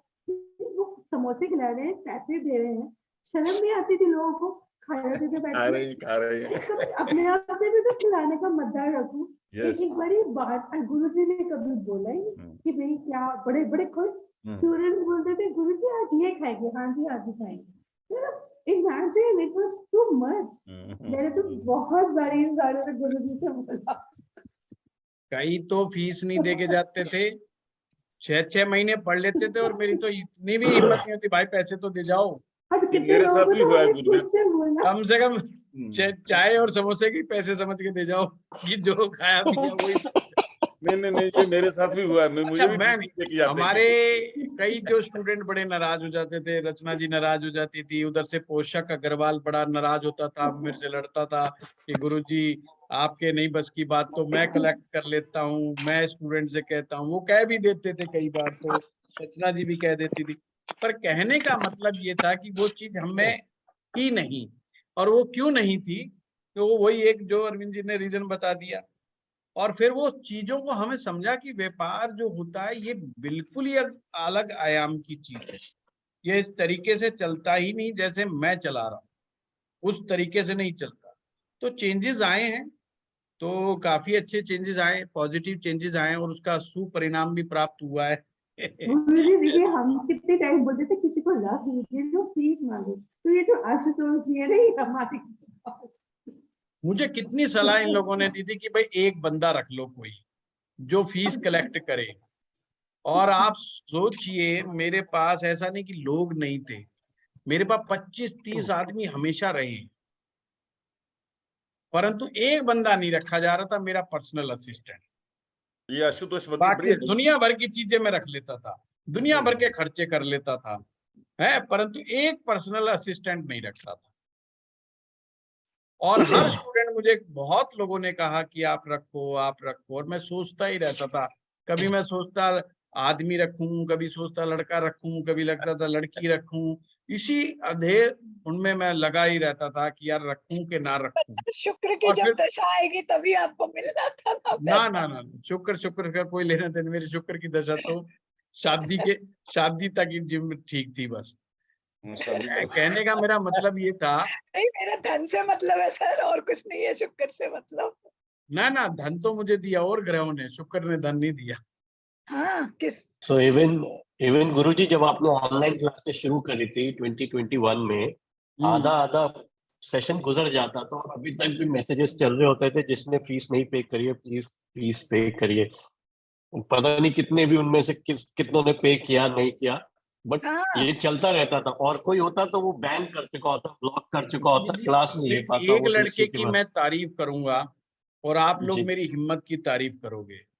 एक लड़के ने मुझे फोन किया कि गुरुजी मेरे पास पैसा नहीं है। वो लड़के ने इंजीनियरिंग की हुई थी, मेरे पास जॉब भी नहीं है, पर मैं आपसे सीखना चाहता। मैंने कहा भाई सीख ले, कोई बात नहीं। अब ना तो कभी सीखी ही नहीं हमने करनी इस मैटर में। उस जमाने में आप देखो कोरोना का टाइम था, मैंने कहा यार बेचारे की जॉब नहीं है, इस वजह से तो तू किसी को मना मत कर। मैंने एक कोर्स हो गया जी, दोबारा कोर्स आया, उस लड़के ने फिर रिक्वेस्ट करी, मैंने कहा जी कोई बात नहीं, आजा भाई। तीसरी बार फिर कोर्स आया, फिर उस लड़के ने शर्माते हुए लिखा, मैंने कहा चल आजा भाई। मैंने कहा जब 2-3 पढ़ा दिए तो यार अब इसमें क्या इसको मना करें, क्या मना करें। और देखो उस लड़के की भी तारीफ, कुछ समय बाद कोर्स सारे 3-4 खत्म हुए, उसने 3-4 कोर्स करे कम से कम, और मैं अगले 4-5 महीने तक कोई पेमेंट मैं भूल ही गया था कि भाई ठीक है वो तो आनी ही नहीं, वो तो बेचारे का अब जो है सो है। तो ये तो मैं मान के ही चल रहा था कि नहीं देगा तो नहीं देगा। पर उस लड़के ने 4 से 5 महीने बाद मंजीत जी सारे पैसे मुझे दिए, और उस लड़के ने एक हिसाब लिख रखा था उसने, मतलब उसने फिर भी लास्ट में एक पॉइंट लिखा कि गुरुदेव मेरे अगर कोई बात ध्यान में ना रही हो तो आप बता देना मुझे, मेरे से गलती हुई हो तो क्षमा करना, और ये चीज। मैं हिल गया उस आदमी। और उसने फिर एक बहुत बड़ा, जब मैंने लिखा कि नहीं तुमने सब कर दिया है, तो उसने एक बहुत बड़ा लिखा कि भाई आपने इतना समय तक धैर्य रखा, पूरे साल 1.25 साल धैर्य रखा आपने, और मुझे एक बार भी कभी मैसेज नहीं किया, फोन नहीं किया कि यार तू रह गया, और कभी भी बीच में मैं पूछा नहीं। वो आज भी मेरा बहुत बड़ा प्रशंसक है, और मुझे बड़ी खुशी है कि उसने ज्योतिष को बहुत अच्छे से सीखा। मतलब हर आदमी एक जैसा नहीं होता है, मैं ये भी आपको उदाहरण दे दूं। कुछ लोग होते हैं, हमारे गुड़गांव में तो बहुत सारे लोग थे जो मेरे घर पे बैठ के सीख के गए, नहीं फीस दे के गए, पर वो ज्योतिषी भी नहीं बन पाई, ये भी बात पक्की है। काम कर रहे हैं, हमें तो आशुतोष का लाभ है जी, आशुतोष हमें याद करवा देता है बस। सर एक क्वेश्चन पूछना था। हाँ बताइए। सर मैं ये कह रही थी, आज हम जैसे कि आपने बुध ग्रह का बताया, तो सर एक विद्यार्थी की उम्र में जब जो छोटे बच्चे से लेके जब स्कूल लाइफ में होते तो उनके लिए तो बुध ग्रह होना अच्छा होना बहुत जरूरी होगा फिर। सभी के लिए अच्छे जरूरी है जी ज्योति जी, देखो बुध ग्रह का अच्छा होना सभी के लिए जरूरी है। मतलब उसमें रेमेडी तो करनी भी जरूरी होगी अगर खराब हो गई तो? मतलब रेमेडी जब कीजिए जब बुध से रिलेटेड तकलीफ आए, तकलीफ में शारीरिक, जैसे आंतों में इन्फेक्शन हो गया, बुध का इलाज कीजिए। दांत उम्र से पहले टूट रहे हैं, खराब हो रहे हैं, बार बार डेंटिस्ट के चक्कर लगाने पड़ रहे हैं, इलाज कीजिए। मेमोरी वीक पड़ती जा रही है, इलाज कीजिए। दिमाग ठीक है, रिपोर्ट सही आ रही है, परंतु फिर भी मेमोरी वीक है, तो आपको इलाज करना चाहिए। तो सर जैसे आपने ये सिम्टम बताए, मैच कर रहे हैं, कुंडली है जिसका बुध छठे भाव में है, जबकि वो वैदिक से तो नीच का है, 12वां राशि पड़ती है, लेकिन आपने कहा लाल किताब में उच्च का मानेंगे। उच्च का मानेंगे, उसमें सिम्टम सारे खराब वाले आ रहे हैं।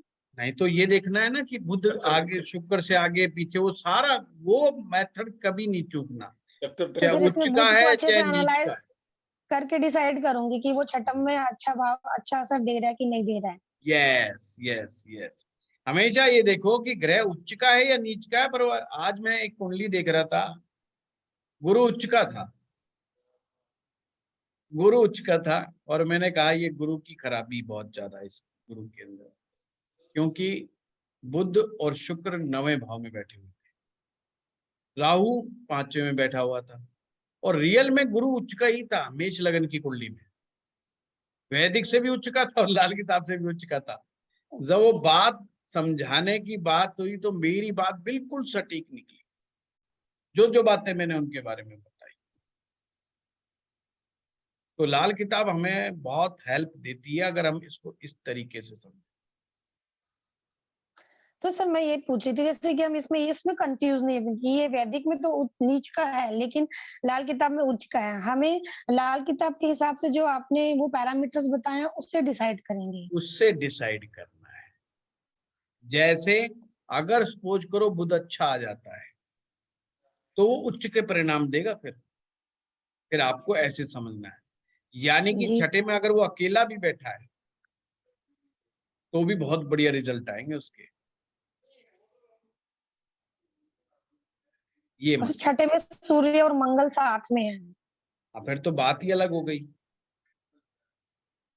तो इसमें बुध और खराबी में शुक्र देखो कहाँ बैठा है, शुक्र सप्तम भाव में हो गया। हाँ तो ठीक है, पीछे है बुध तो फिर आप राहु और गुरु देखो। नहीं अभी रुक कहाँ रहे हो, राहु और गुरु देखो, फाइनल स्टेप पे तो पहुंचो। सर गुरु उस कुंडली में है अष्टम में, लेकिन वो वैसे और कोई प्रॉब्लम से खराब नहीं है ना। अष्टम में आगे प्रॉब्लम नहीं है कि अष्टम में तो प्रॉब्लम आ ही गई। अष्टम मैंने क्या बताया अभी, वो ज्यादा प्रयास करना पड़ेगा उसको, वो पढ़ाई करेगा तो उसको ज्यादा प्रयास करना पड़ेगा बेचारे। हाँ हार्ड वर्क करना पड़ेगा, लेकिन दांतों की प्रॉब्लम, डेंटिस्ट के बहुत चक्कर काटे हैं बस। एक तो ये सिम्टम, याददाश्त बहुत कमजोर है। हाँ तो इसका मतलब बुध कहीं ना कहीं कमजोर है, बुध कहीं ना कहीं कमजोर है ज्योतिष, ऐसा कभी नहीं होगा ना। राहु कहाँ बैठा है, वो लगन में है सर। कमाल है, अब आप सब कुछ जानते हो, मेरी परीक्षा ले रहे हो। खोपड़ी के ऊपर राहु बैठा है, उपाय किस चीज का करेंगे सर? मतलब आप किस क्रिया को पकड़ेंगे? खोपड़ी पे राहु बैठा है तो बेचारे बुध का क्या हाल होगा है, वो भी शनि के साथ, वो भी शनि के साथ। मैंने बताया ना, गुरु देखो 2 ग्रहों ने मदद देनी थी बुध को अच्छा बनाने के लिए, राहु ने देनी थी, गुरु ने देनी थी। गुरु बेचारा खड्डे में पड़ा 8वें में, और राहु जो खोपड़ी पे जाके बैठ गया, तो बुध की बेचारे की क्या चलेगी बताओ। तो सर फिर उपाय किसका करेंगे सर? आए तो बुध का करना पड़ेगा, बुध को बल देना होगा। बुध को बल देना, बुध को ओके ताकत, सर। है ना। क्योंकि अगर मेमोरी लॉस हो रहा है, दांतों की प्रॉब्लम आ रही है, पढ़ाई में तकलीफें आ रही हैं, तो बुध की ताकत तो बढ़ानी पड़ेगी हर हालत, क्योंकि मेमोरी का मामला तो डायरेक्ट बुध से जुड़ा हुआ है। जी सर। चलिए, गुरुजी लाल किताब में भी 11वें भाव में हर प्लैनेट को अच्छा मानते हैं। हाँ अच्छा मानते, पर वही पैरामीटर लगा करके अच्छा बुरा मानना, ये मेरा निजी अनुभव। लाल किताब में चाहे कुछ भी लिखा हो, पर मैं आपको अनुभव की बात बता रहा हूँ कि आपने जब तक अच्छा बुरा नहीं माना, जब तक पैरामीटर्स नहीं सेट कर दोगे। पर जैसे कल हमने चर्चा करी थी राहु की, कि राहु यदि 11वें भाव में है, शनि के साथ में है, तो आपने बोला था कि शनि की भूमि है, तो वो वहां पे दोनों प्लान सिर्फ कोई एक भाव तो वो ठीक रहे, तो वो पैरामीटर्स के हिसाब से, क्योंकि वो छठे दो से। बातें शिवांगी जी हमेशा ध्यान रखना। एक तो हम ये चीज सीख रहे होते हैं कि कोई ग्रह किस भाव में गया तो क्या है, अच्छा हुआ या बुरा हुआ, ये एक सिंगल पॉइंट है, पर इससे निष्कर्ष कुछ नहीं निकलता, इससे निष्कर्ष नहीं निकलता। इससे निष्कर्ष निकालने के लिए जो हर ग्रह को समझाने का जो टैक्ट बताया गया, जो टेक्निक बताई गई, लगाना वही पड़ेगा, उसके अलावा कुछ नहीं। जैसे मैंने अभी अभी उदाहरण दिया कि बृहस्पति चौथे में उच्च का बैठा था, परंतु उसी टेक्निक से लगाते तो बृहस्पति के रिजल्ट नहीं आए, और उसके साथ यही हुआ कि उसको बृहस्पति के रिजल्ट नहीं मिले। शादी में दिक्कतें आ रही हैं बहुत ज्यादा, और जो पढ़ाई में जो सफलता मिलनी चाहिए थी इतनी मेहनत करने के बावजूद, वो भी नहीं मिली। सर इस ऐसी अवस्था में हम बृहस्पति का उपाय करवाएंगे फिर, है ना? वो उपाय के पीछे मत पड़ो सुषमा जी, आप उपायों के पीछे पड़ गए हो, उपायों को छोड़ो। सबसे पहले ये समझो, अच्छा बुरा पकड़ना सीखो, क्योंकि जब क्लाइंट आएगा ना, वो उपाय तो बाद की बात है। बहुत 90% क्लाइंट परीक्षा लेते हैं कि पहले तो जान तो ले यदि सुषमा जी को कुछ शादी हो आता गई भी है कि होगी नहीं तो, आता है। यदि शादी हो गई होगी गुरुजी, तो इसका मतलब है कहीं ना कहीं बृहस्पति को किसी से मदद मिल रही होगी। शादी जल्दी टाइम, जल्दी देखना भाई, एक ना एक दिन तो होनी ही है शादी भाई, सिंपल सी बात है। अगर गुरु अच्छा है तो जल्दी हो जाएगी। देखो लाल किताब क्या कहती है, लाल किताब कहती है बुध शुक्र और शनि, ये 3 ग्रह ऐसे हैं जो मैंने आपको बताया था कि 2 पार्ट है, चक्की के 2 पार्ट है, एक बुध है एक शुक्र है, और उसको जो किल्ला है वो चलाने वाला वो शनि है। अगर इनके हालात ठीक है, शादी जल्दी होगी। गुरु अच्छा है तो पति का कैरेक्टर अच्छा मिले, पति की विद्वानता मिले, और तो बुध शुक्र शनि डिसाइड कर जाएंगे जल्दी देर।